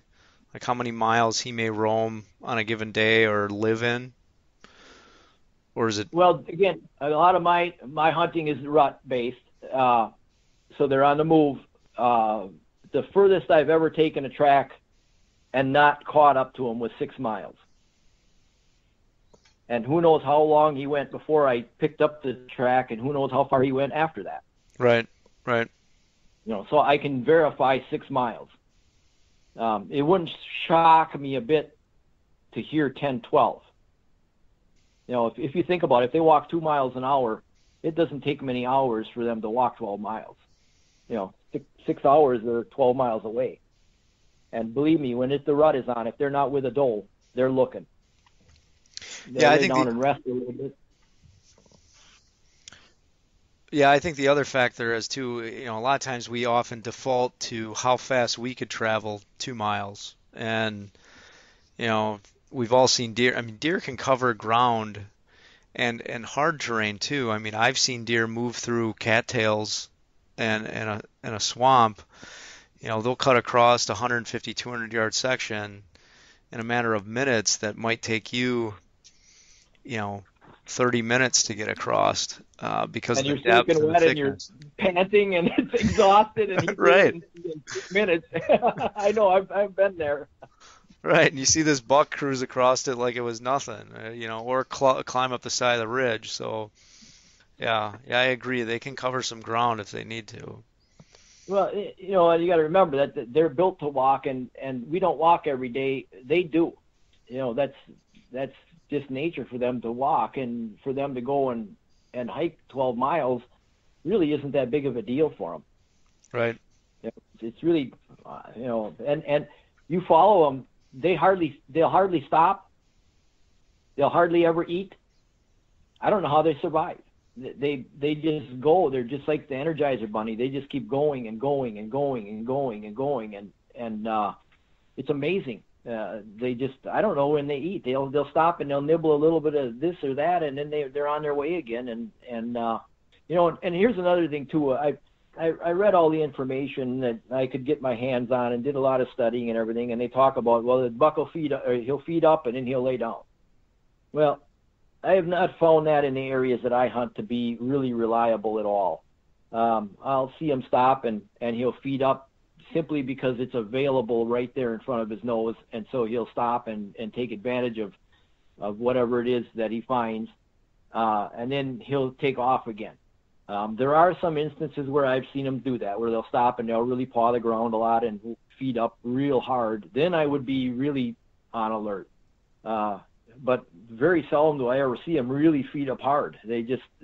I've not found it to be reliable. You're walking across wide open woods and you hit thick cover, and all of a sudden you're on red alert thinking, okay, he's going to bed down because he went in this thick stuff. You'll play that game in your mind all day long, and it'll drive you crazy. Again, don't assume that he's going to lay down because he cut into some thick cover. Don't slow down. Just keep going. And try to catch up to him and jump him, because I've made that mistake of slowing down so many times when I get into a certain cover. It looks just like he's going to be bedded there. only to go through 5 or 6 more areas like that, and it's getting dark, and I'm heading back out, and I still haven't caught him. Right. So I don't assume anymore. I don't try to guess anymore where he is. I don't try to guess where he's going to lay down. I just take the track, and I just push as many miles as I can, move as fast as I can, and still be, alert, and I'll catch up to him when I catch up to him. And I don't worry about it. Other people ask me about the wind. I don't worry about the wind. If the wind is in my favor, if it's not in my favor, I don't care. I have to follow that track to catch up to him. I'm just going to keep going. You got to follow him. You mentioned a couple times that they always J hook into that bed when they're going to bed down. Is there anything that you do when you're on red alert or you're in that hot zone where you think you could be close to them to adjust for the fact that they're J hooking into it?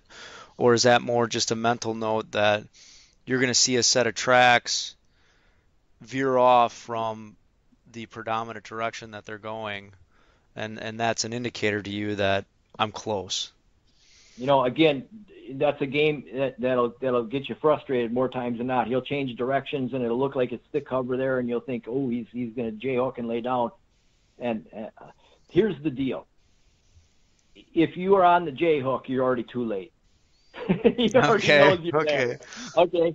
So by the time you discover the J hook, it's more of an observation that I just thrown out there, that they always J hook. By the time you're on the J hook, it's too late. You're too close, and he's busted you. Yeah. Right. He's already got you. So it's just more of an observation of habit that they do. Another thing too I've noticed quite often is they will rub before they lay down. Quite often. For some strange reason, they like to rub a tree before they lay down. Now, how close? So how is it? It probably varies, but how close to the bed are you seeing those rubs? I mean, are they rubbing on the main trail, or is that just another observation you've picked up after you've busted them out of the bed? I would say 100 yards would be a good, and then plus or minus 50 yards. Sure. That kind of would be a good way to put it, maybe. But I've noticed them rub an awful lot.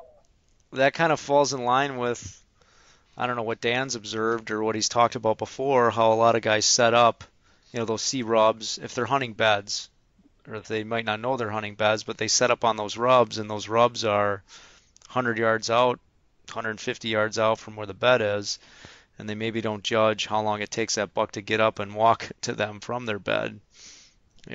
Those rubs aren't as close to the buck, I guess, as one might think.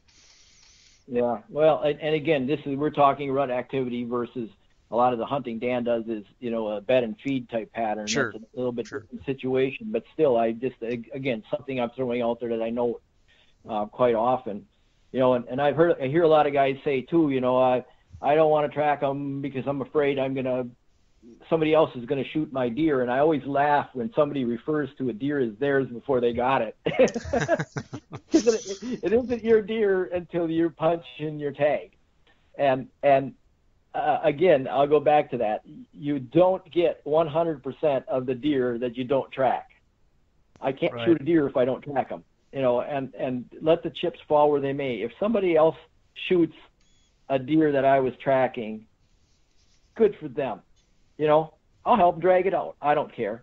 We got to get out of that mentality of my deer type situation.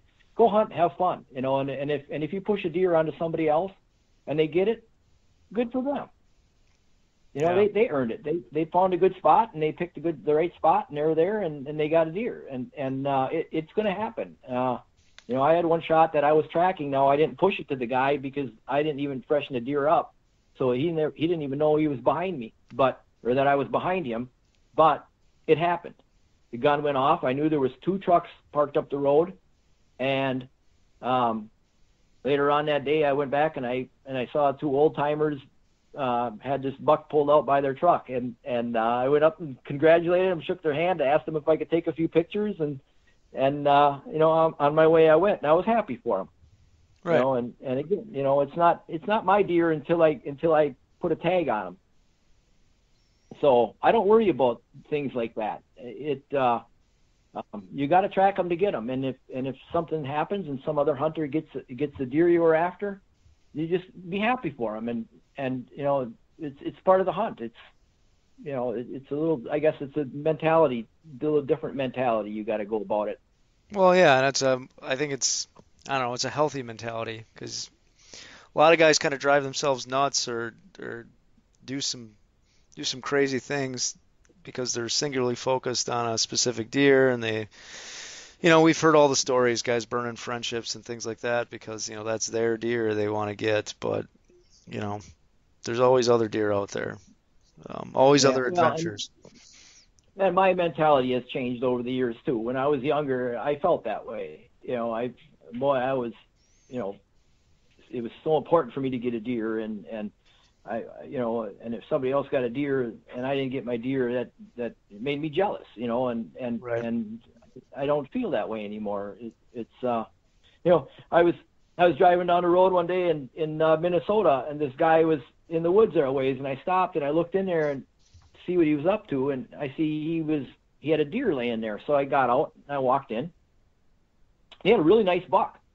It was probably a 5-year-old buck. Not much for a rack, but a dandy old buck. And I helped him drag it out to the road, and he told me the story. Him and his brother parked the vehicle, and his brother headed back in the woods, and he just jumped out on the road, and he's just walking down the forest road with his gun in his hand, and he heard some noise, and he looked over, and the deer was standing there, and he shot him. And that's like winning the lottery. That was so lucky, but I was happy for the guy. Right. He got a buck. And he got a dandy too. It was score wise 115 maybe. Mm-hmm. But it was an old buck, and the tines were broke off and stuff. Yeah. But it was a little brute, and he was awful tickled, and I was happy for him. And that's the way it is. And you can't worry about those kind of things when you're tracking. And again, you can't worry. Well, my goal is to shoot a 150s class. Well, if your goal is to shoot a 150, then don't track, because there's no way you're going to have time to judge them. Sure. He's a matter of fact, I shot one in Wisconsin that had not been for a broken tine would have made 150, and to me that's an awful dandy buck. Yeah. And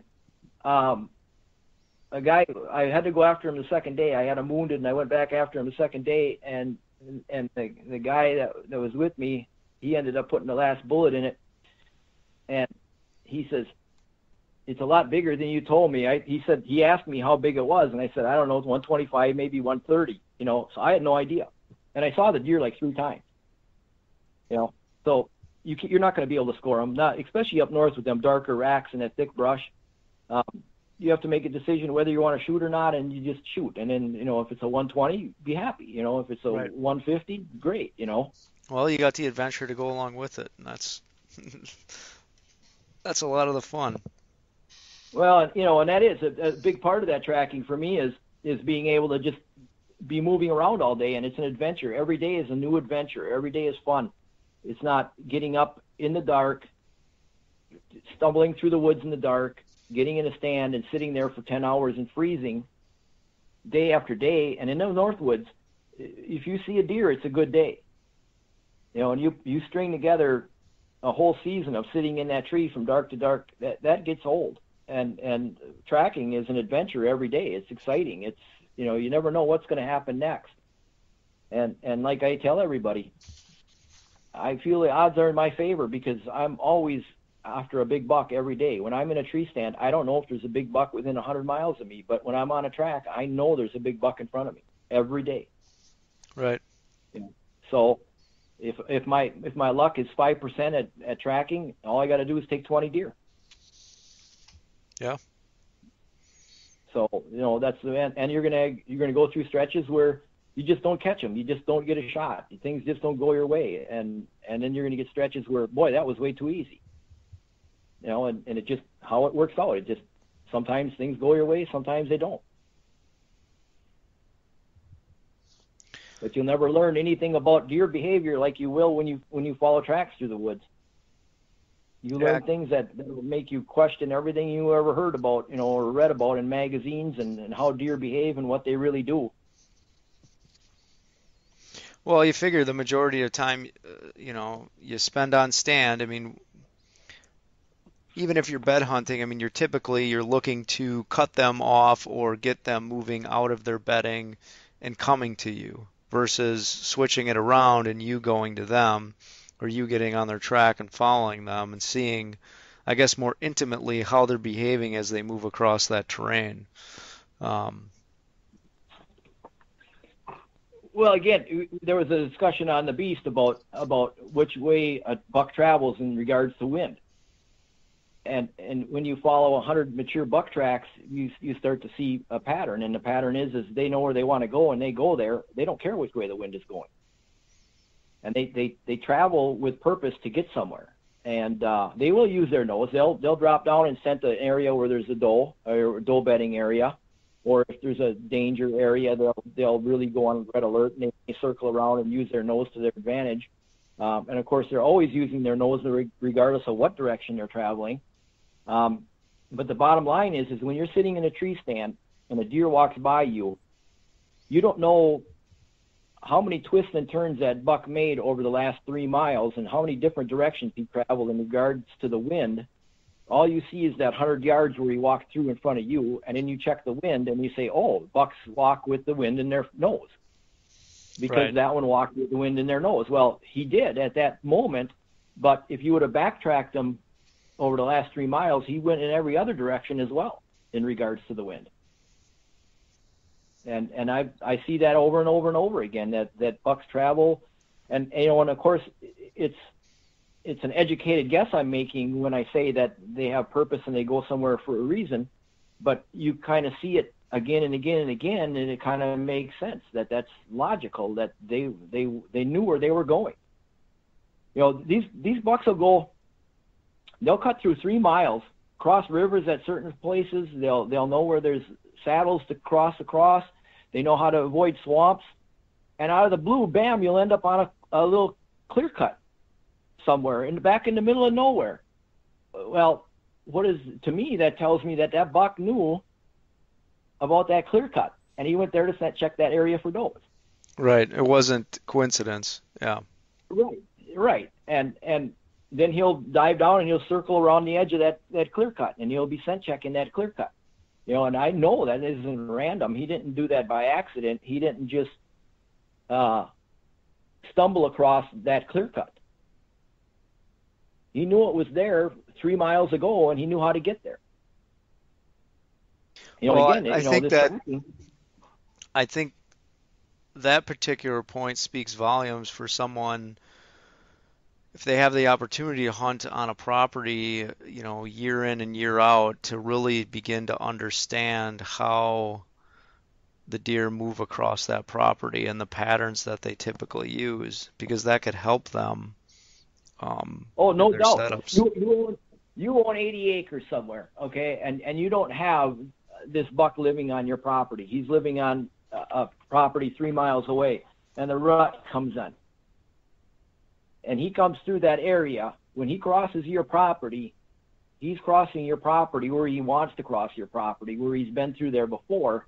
So if you're smart, you'll use those tracks to note where that buck crossed your property, and then next rut, or later in that rut, you want to be positioned on that trail or be able to watch that trail, because if that buck comes back through again, I'll guarantee you he's going to come down that trail. Sure. And when I say trail, there really isn't any trail. Big bucks don't walk on trails, but it'll be an edge that he's following through that property, and he'll come through that edge again. And when he comes back through, he'll come back through that edge again. And it's simply because if you know the whole picture of where he's traveling, it makes perfect sense that that's the best, safest spot for him to get through there to get where he wants to go. And he'll continue to use it again and again and again until he runs into maybe some hunter scent there or some other danger or something changes. If the does aren't bedding in a certain area anymore, his pattern will change accordingly for him to get to where he needs to go. But until that pattern changes, he'll continue that pattern.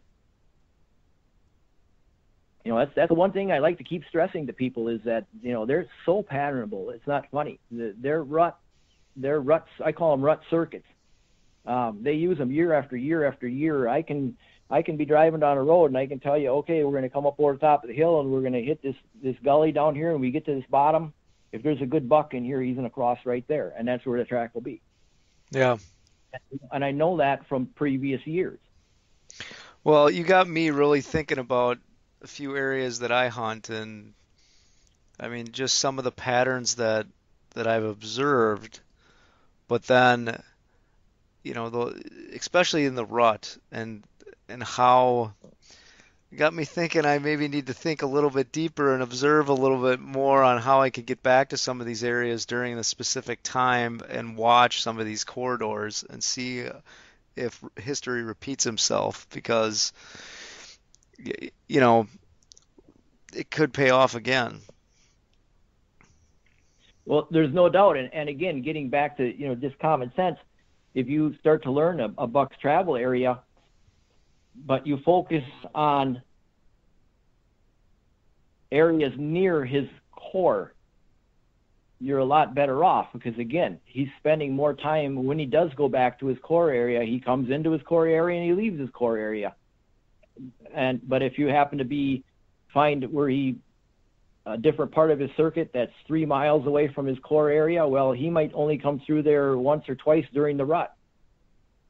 And depending on, you know, how many does and how far he travels and how big his area is and so forth. So the closer you are to his core, the better your likelihood that you're going to get a chance to, you know, to lay eyes on him during the light of day. And here's another thing too. These big old bucks, even in the north, they don't travel a whole lot during the day. They'll get up and go during the day. I've seen it a lot of times, but more often than not, they'll travel at night, and they find these does at night, and they lock up with them, and they stay with them does. And all the hunters come back to camp and they say, boy, the rut must be on, but all I'm seeing is small bucks. Well, the reason for that is because the bigger mature bucks are already locked up, and they're not going to be moving. They're not going to be running. And then when they're done with that doe, then they get back on their rut circuits to go looking during the night for another doe, and they'll lock up with another doe. Sure. And again, they're down. They're off the grid. And so it's not what I'm seeing is what other guys are saying, and that is all I'm seeing is small bucks moving all the time. And the reason for that is all the big mature bucks are locked up on does, and they're finding the does at night because they mostly move during the night. So there's a reason why the guys aren't seeing the big bucks moving during the daytime. And I'm sure that's the same in farm country, hill country, everywhere you go. I have a feeling that it's really no different. Yeah, no, that makes sense. Now, a couple of areas I hunt, it's interesting that, you know, if you're on stand and there's nothing moving, thinking in this mindset to get off a stand and kind of slip into the swamp and start using some of these, I guess I'd call them guerrilla tactics, where you're slipping in, mimicking a deer behavior and movement, and trying to get up into an area and cut across some tracks where you know there's mature deer held up, sort of going to them instead of waiting for them to come to you. Yeah, you know, and again, getting back to taking away from the North Country where there's vast territories, even if you own 40 acres, there's no reason why you can't, if you pick up a good track on a fresh snow, go after them. You know, again, it's not your deer, and you might scare them off of your property, and somebody else might shoot them. But I know you won't shoot them if you don't go after them. Right. You know, it's that I'm going to protect my deer mentality that makes sure you don't put a tag on them. Yeah. You know, be smart about it. If you only have 40 acres, then don't use my tactic of going really fast. Then go deathly slow. Mm-hmm. You know, a square 40 is only a quarter mile. If you just, you know, really creep through really, really slow, chances are you probably get a chance at them. You know, but you won't get a chance if you don't. If nothing else, at least note where he crossed so you know where he's coming back through again. You know, a lot of this stuff I hear the guys that, you know, that I don't have those big acreages where I can do this, but a lot of these advantages you can use on small properties as well. Right. It's not just a big woods tactic. It's more fun in the big woods because I can go 6 miles and I don't have to worry about running into a no trespassing sign. And that's why I go to those areas, because of that. It's more fun for me to not have to stop because, he hit a private piece or something. But still, I mean, there's a lot of advantages to it when you're in small acreages. Why not use it to your advantage? I don't know. It's that thinking outside the box, doing something that somebody else isn't doing. Yeah, definitely, for sure. So I'm looking across some of the other questions. I mean, you covered a lot of the information that people were asking. This has been really good. The one thing we really haven't touched on is some of the bigger bucks that you've killed while tracking, or some of your favorite stories of bucks that you've killed. I know you have a few mentioned in your notes here. Do you want to touch on some of those? And yeah, I'll start with the first one I ever got. I went out and I read the books and watched the videos, and I got a lot of sand country where I live, and I went out and I started studying tracks during the summertime and just trying to get a feel for tracks and looking at them and getting used to really looking at them again for the first time, really studying a track instead of saying, oh, there's a deer track, or, oh, that looks like a nice one, but really looking at them. And, and I studied all this, and I was going to go out in the woods and I was going to be a Benoit from the first day. I was going to go out and just shoot this trophy deer, and I was so confident, oh, this is going to be easy, And 3 days in, I was so frustrated. I was losing every track. The snow wasn't the greatest, and it was frustrating. And every time a deer would run into a pile of other deer, and I shouldn't say a pile, but it'd be like a doe and 2 fawns or whatever, and it would be all tracked up, and I would lose the track right away. And it was like, man, this is crazy. This is nuts. And I can remember going back to my camper that third night, and I sat there and I thought about it all, and I thought, I can't be Tiger Woods of golf the first day out, but what I can do is I can get better every day. Right. So I changed my goal to, I just want to get better every day. I'm going to learn something for every track I take. I want to learn something. And the 4th day out, I caught a nice track coming across the road, and I followed him down into this swamp. And he hooked up with this doe, and I could tell there was a doe and 2 fawns by really studying things out, really paying more attention and trying to learn. And well, he started chasing this doe, and which was kind of odd. The fawns never left her. Usually the fawns break off when she's in heat, but they didn't leave her. They stayed with her, and they were running around in circles, and it was the thickest stuff. And they were running around and around, and there was thousands of tracks everywhere. And I walked a few circles around in there, and again, I was getting really frustrated. And then it kind of dawned on me, he's running around and around and around in circles. They're probably right here yet. And I thought, I'm just going to step off to the side over here where I got a little bit better advantage along the edge of this swamp, and I'm going to sit down for 1 hour. And if I don't see them, then I'm going to get up and I'm going to start looking, making big circles and seeing if I can find where they left. And I no more than positioned myself where I wanted to be, and here they came running. The doe, 2 fawns, and this buck chasing them. And I pulled the 30-06, and I shot 2 times. I hit him in the front shoulder both times. I rolled him over, and he wasn't the buck I really wanted. He was a 3-year-old, maybe a 110, 115-inch buck. And I kind of knew that in my heart as I was walking up. I was kind of like, I didn't seem like he was really that big, And I was kind of down on it, but I said, man, I didn't actually track him the traditional tracking way, but my tracking put me here, and using my head got me this deer. This is a great thing. This is my first deer tracking. I would consider tracking, So. Right. I was excited about it, even though I didn't have the rack I really wanted. And looking back, the thing that made me take the track was he had one bummed up hoof, and it made it look like he had a really big print. And so, my not knowing really what I was doing, I was going by the biggest track instead of what my rule nowadays is to go with the smallest track in a series. I kept seeing how big that 1 foot. Well, he had a hump that 1 foot was kind of bummed up and made it look really big. But anyway, once I let the dust settle a little bit, I thought, this is great. This works. I got myself a buck, doing this. So that was the start.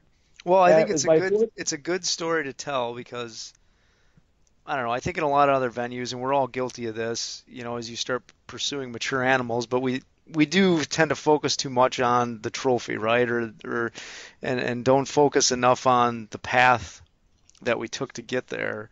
And a lot of times the path that we took to get there is a heck of a lot more exciting, than the end result, or at least so and you grow a lot and learn a lot during that path that you take. So no, that's a good story. Good one. I'll tell you another one about one that I didn't get, but it's kind of humorous. I chased one in Minnesota, and I don't remember now, 3 miles maybe I put on him, but I was really determined to catch him, and I was really pushing hard, and he took me through this section of what I call a cranberry swamp. It's like cranberry brush, I call it. And it's really boggy stuff, and it's really taxing to walk through it. Every step just drags you down, and I pushed so hard through this stuff, and I came up on a clear cut, and I was pretty exhausted, and I'm following this track up this clear cut, going uphill, and I came around this small hump, and as soon as I made the corner of that small hump, I looked up ahead, up on top of this big hill. There he is. And he's just standing there, broadside. And I put up the gun, and I'm panting so hard, I can't even hold the bead on him, very good or whatever. I try my best, and I don't know, about 125 yards away, offhand, and I shoot, and he just stood there. I pumped another round in, and it's like, aim, pull a bead on him. He's just standing there, So I shoot again, and I hit him. And he mule kicked, and he took off. And I thought, okay, well, I got this one. So I gave him a little time, not very much, I don't know, 15 minutes or whatever. And then I walked up there, and I started following the blood, and it was not good. And the snow wasn't real good either, and it was getting warm. It was melting, and I followed him really slowly for about maybe a couple 100 yards, and I let him go. I figured I'm going to let him go overnight, and I'll come back in the morning. So I came back the next day, and I got on his track again, and I followed him around. He made about a half a mile loop. He came right back out on the same clear cut. And it got really dicey out there. The snow was pretty melted already, and I was having a hard time keeping up with his track anymore because the snow was just almost gone. And I'm picking my way through there. There was other deer tracks, of course, on that clear cut, and I'm picking my way, and I got up on the hump of a rise there, and I looked back across way over, 300 yards away to that big hump that I shot him off the day before, and he was standing on it. Really? So, yeah, he went right back to the same spot he was in the day before. And that was too far for an offhand shot to try to, I'm not going to lob a bullet in like that. So what I did is I ducked down, and I circled, and I stayed low, and I popped up about 125 yards away, 150 yards away from that hump, and he was gone. And the snow was so bad that I just couldn't stay with him after that. It had melted so bad, so I never did get him. But it's curious that buck was willing to go right back to the same bed. He had a nice bed on top of that hill there. He went right back to the same bed where he got shot out of the day before. Isn't that weird? Yeah, I mean, he must have really liked it there or had a short-term memory.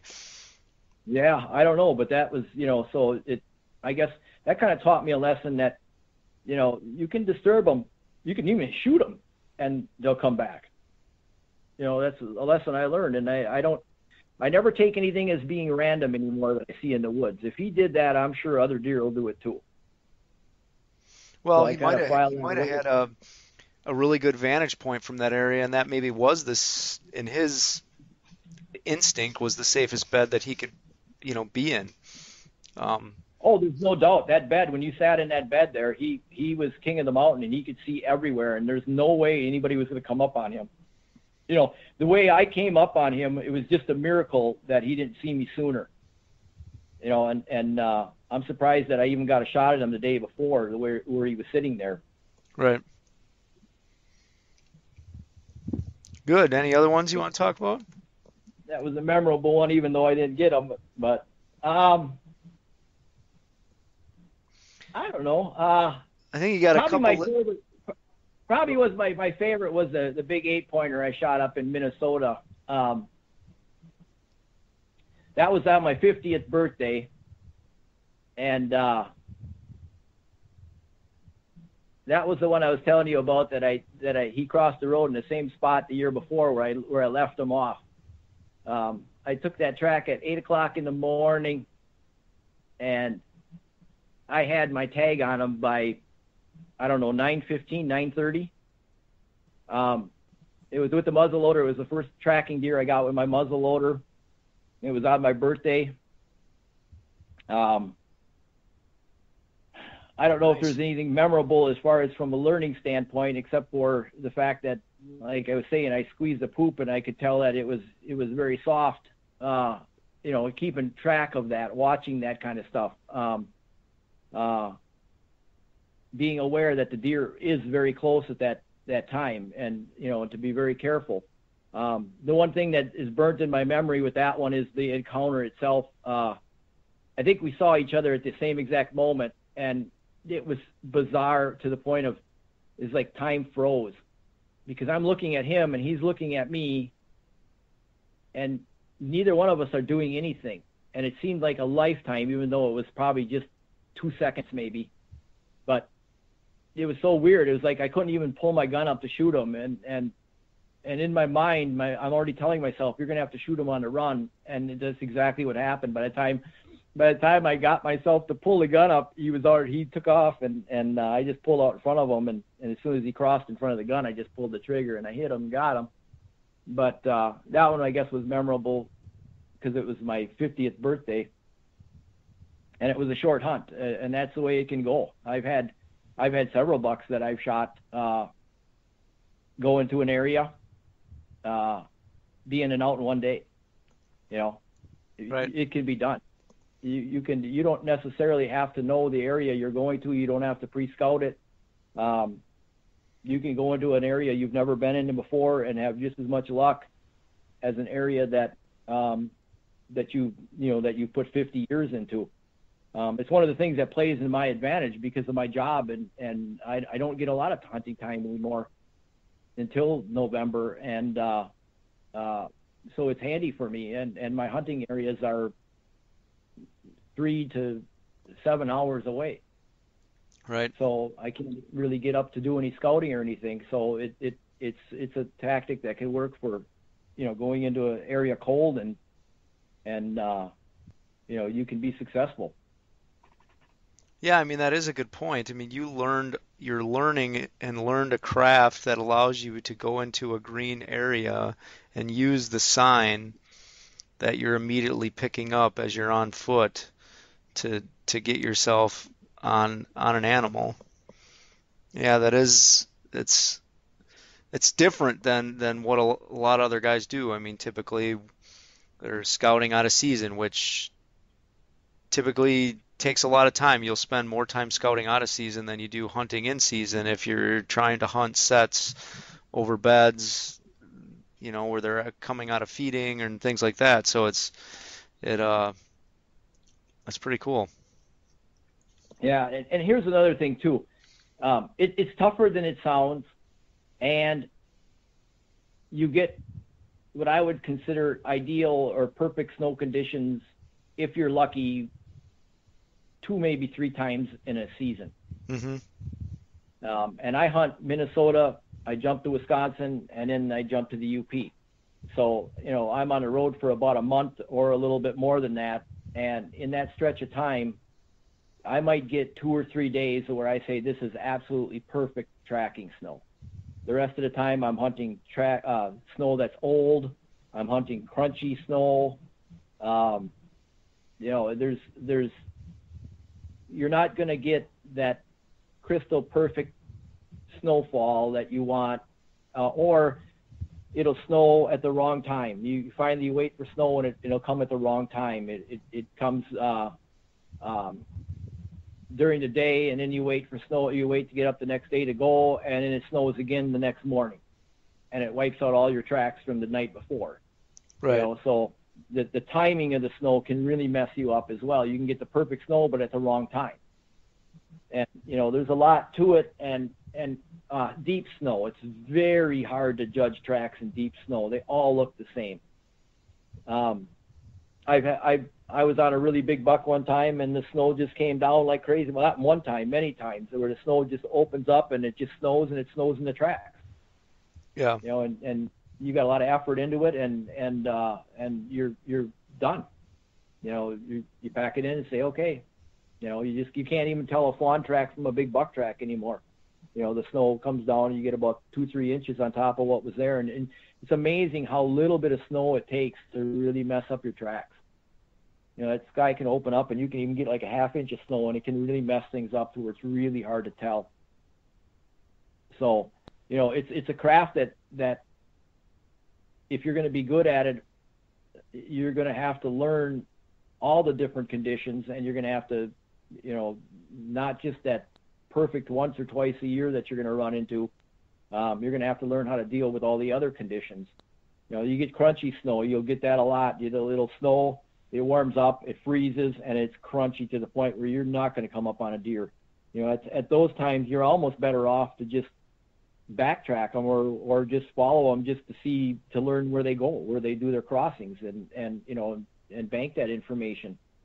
Another thing I do is every time I take a track, I turn my GPS tracking on, and I use my trails, and I track every buck that I go after. And then when I'm done tracking that deer, I go back and I look at that track in detail when I'm sitting down back at the camper, because I learned so much about how deer use the terrain and where that individual deer traveled.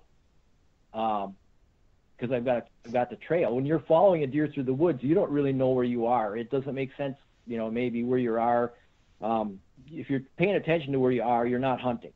Right. And then when you're sitting back at home and looking at that map of where you went, it's pretty neat. You learn a lot. I learned more at home sitting there in my camper and looking at where I went that day than I do when I'm actually following the track. It's a really good tool. Yeah, that My Trails app is really good for that, because I use that on my phone as well, but you can swap in, you know, a topo map or the aerial imagery, or, you know, different maps that are available, then lay those GPS tracks over it. But that's got to be pretty cool. Do you ever take and compare, you know, overlay maybe multiple years of different paths that you've followed to kind of look at if there is patterns that you see on specific properties about how deer move? Well, I see how deer move in like in the north there. You wouldn't call them a property, but it's you know, vast areas, and that's where I come to the conclusion that these are animals that use the edge. They're always using an edge. They're always following some sort of an edge.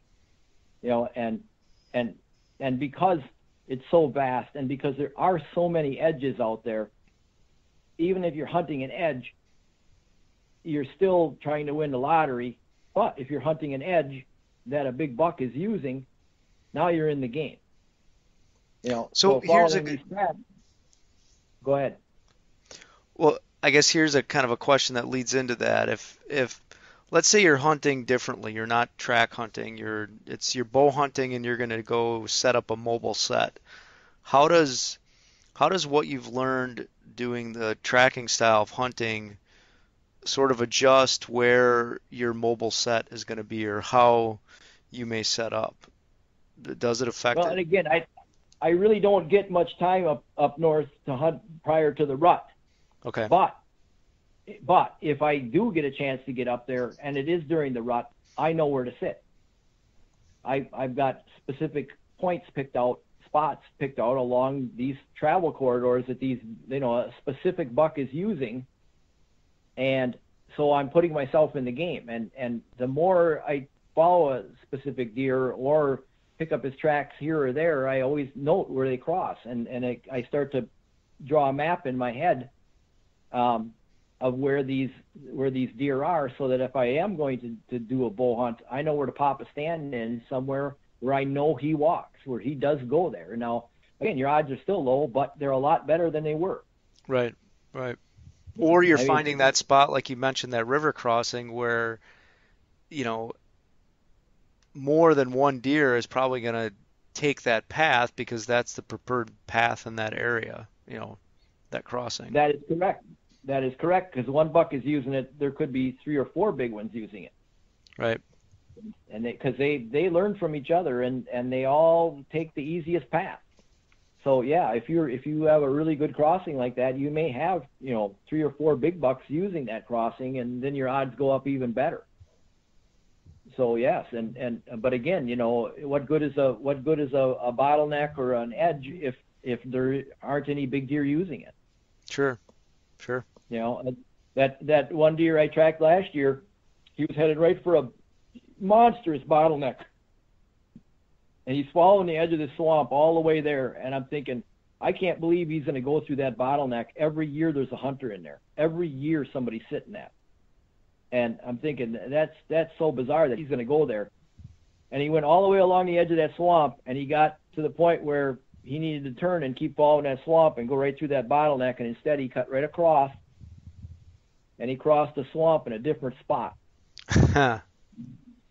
And I laughed when I saw that. I laughed. I said, okay, that makes sense, because he didn't go through that bottleneck. I didn't believe that he would go through. Maybe during night he would, but I was just kind of curious as to whether he's actually going to go through that bottleneck or not. And he decided not to, and he cut across, and he went a different way and followed the swamp on the other side then, and he ended up about 4 miles away before I jumped that one up, which was bizarre because he turned around and ran the exact same way that he came.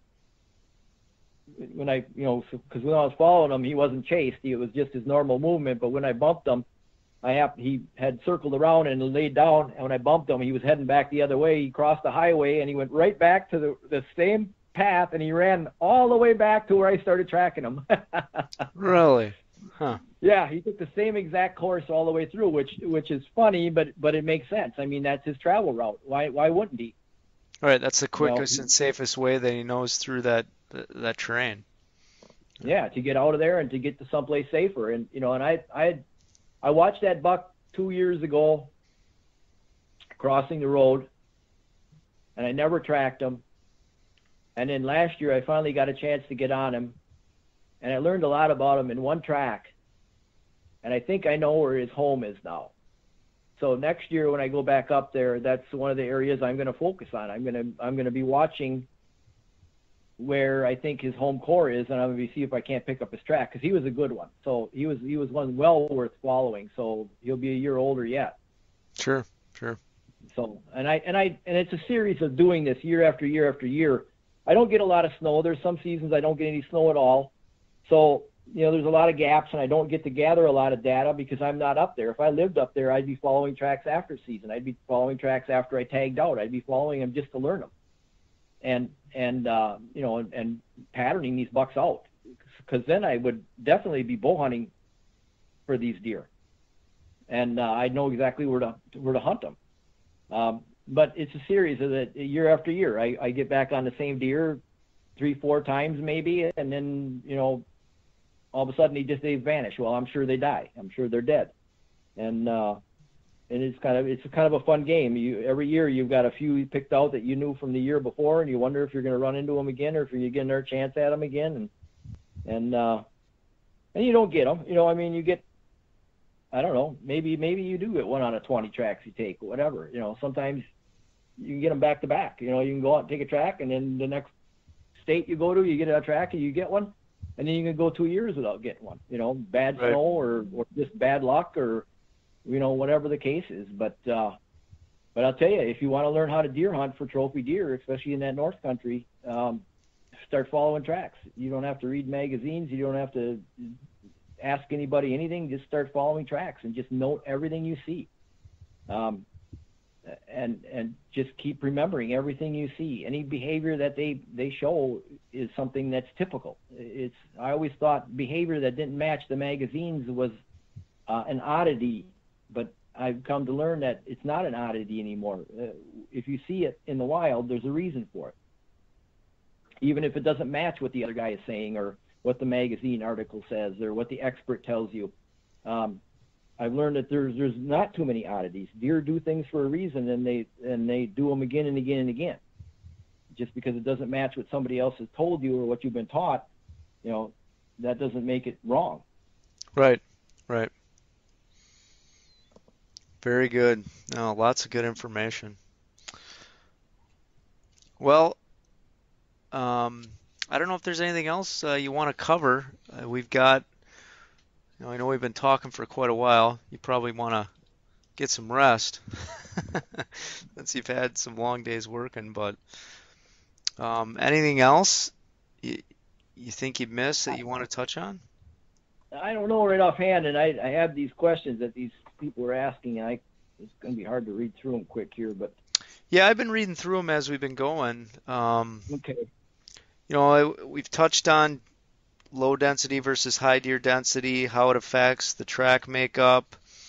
Some other questions were regarding, the type of topography that you see them bed in. Is it bedding up high, bedding down low, bedding in thick? Well, they like cover and they like to have visibility. So if you can add the two of them together, and they like to have a little bit of height if they can, so if you add those three together, that's a good spot. But again, in that Northwoods, that's everywhere. You know, I mean, it's so hard to judge where they're going to decide to lay down. There's one thing I'd like to cover. I guess we haven't touched on this, and somebody's going to ask this. What do I do after I bump them and don't get them? Sure. Yep. Good luck.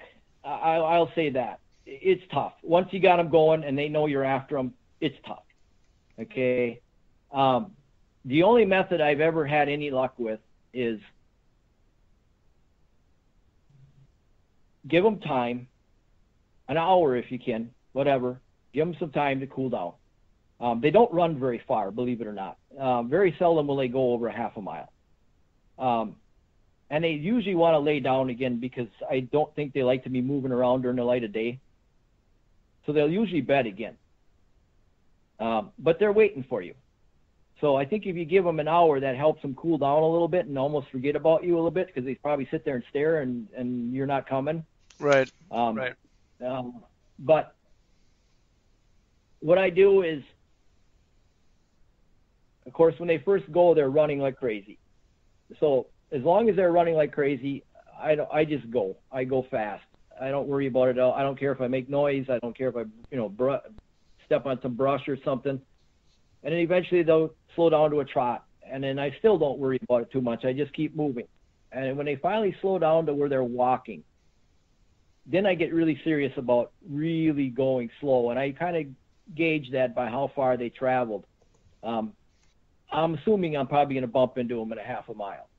So, if they ran for over a quarter mile already, well, I figure they're probably within a quarter mile of me right now, and I go into a death crawl.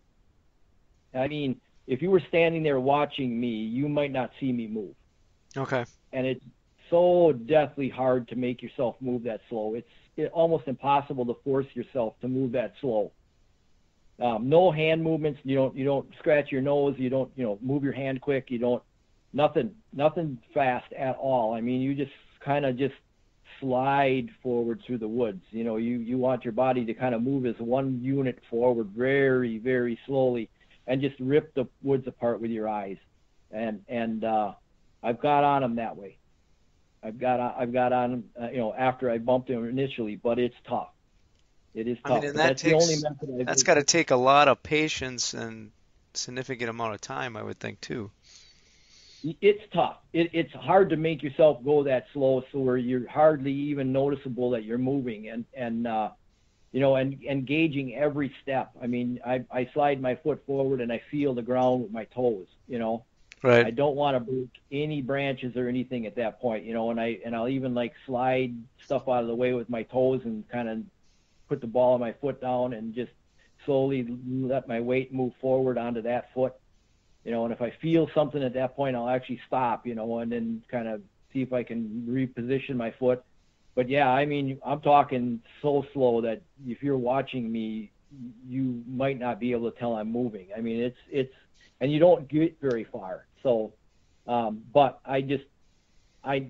all the ones I jump, they usually stop within a half a mile or so, usually.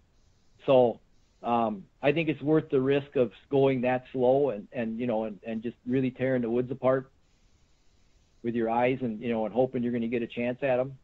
Right. If you move any faster than that, they're going to see you for sure. They position themselves to watch. They're used to being chased by wolves and coyotes and stuff, and they know how to play the game. They run a ways and then they'll button hook and they'll lay down and they'll watch their backtrack and they're pretty keen on it now because they just got chased. Right. But you can do it because I've done it. So you can do it. It's possible to catch them after the fact. I think the more remote areas, some of these guys hunt some very remote areas where deer don't see people very often or at all. I think your success after that initial bump is a lot better because they just don't know what you are. But the areas I hunt, there's humans there all the time. They're fully aware of what you are. And a lot of times you lose the game too because they happen to run and the wind is in their favor, and before you even get close enough to shoot, they already smell you.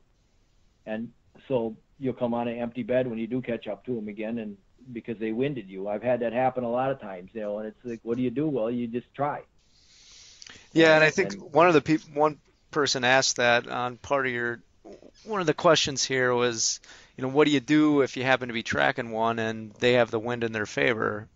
And I think he kind of answered that with, well, you try to do what you do. Don't worry about the wind and get on them. And, if they wind you, they wind you. Well, here's another thing too. Common sense. If they drop down into a swamp and the wind is in their favor, just blow through there. Just go like crazy through there because they're going to smell you before you can see them anyway. So why waste time? Right. Just blow through there. And if they happen to be bedded in there and you blow them out, you would have lost anyway. So you might as well just get in there and get it done. Move them.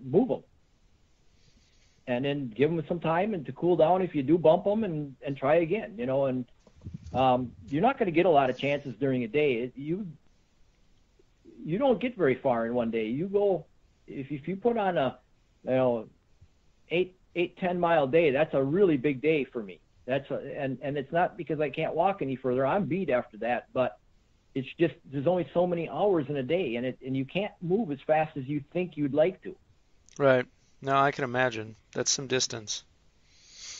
Yeah. I mean, you're talking, if ideal conditions, a mile and a half, maybe on some stretches you can, bump that up to 2.5 miles an hour. But a lot of times, you're trying to sort out tracks or you lose the track. So you go back or whatever. And, time is burning. And then there's, like I say, there's only so many hours in a day. And you got to remember that it takes you time to find a track. It's not like you get up at first light and you're on a track right away. Sometimes I don't get on a track until afternoon. Sure. Yeah. And so then I'm really behind the 8 ball as far as time goes, but I go on them. I'll go on them late in the day. I can't get them if I don't try.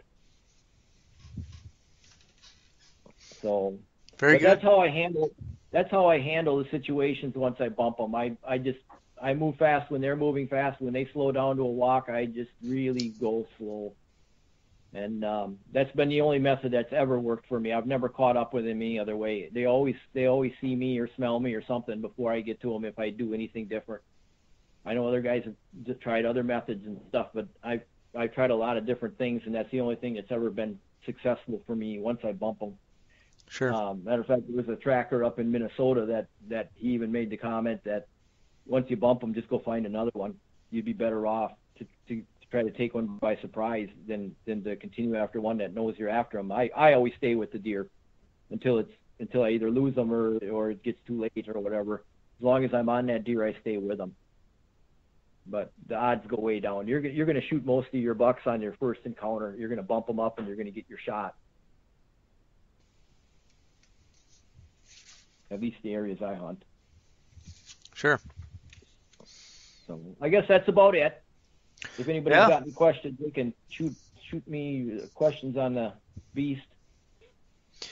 Yeah, we covered a lot of the, topics that people had listed on here, but as always, if you've got questions for Todd, I mean, this has been really informational. We covered the full gamut from clothing to looking at specific tracks, different tactics that you use while tracking. I mean, a bunch of different stories were covered in here. But again, Todd's name on the beast is Magic Man 54494, and we'll get this posted up there. And yeah, if you have any more questions, feel free to ask. This is really good. I appreciate you taking the time, Todd, to do this. I know you have a busy schedule, so. Yeah, no problem. I'm reached that point in my career. I'd like to give back something now. I feel good about sharing knowledge with people, and I hope somebody uses this to go out and get a big buck. Yeah. Well, I know a lot of guys are going to be excited because there was a lot of people that were waiting to hear this information. Thanks again, and we'll talk to you later. All right. Thank you. Have a good evening. You too. Bye. Bye. That concludes today's podcast episode. Please go to thehuntingbeast.com to post any discussions, questions, or comments regarding today's podcast episode.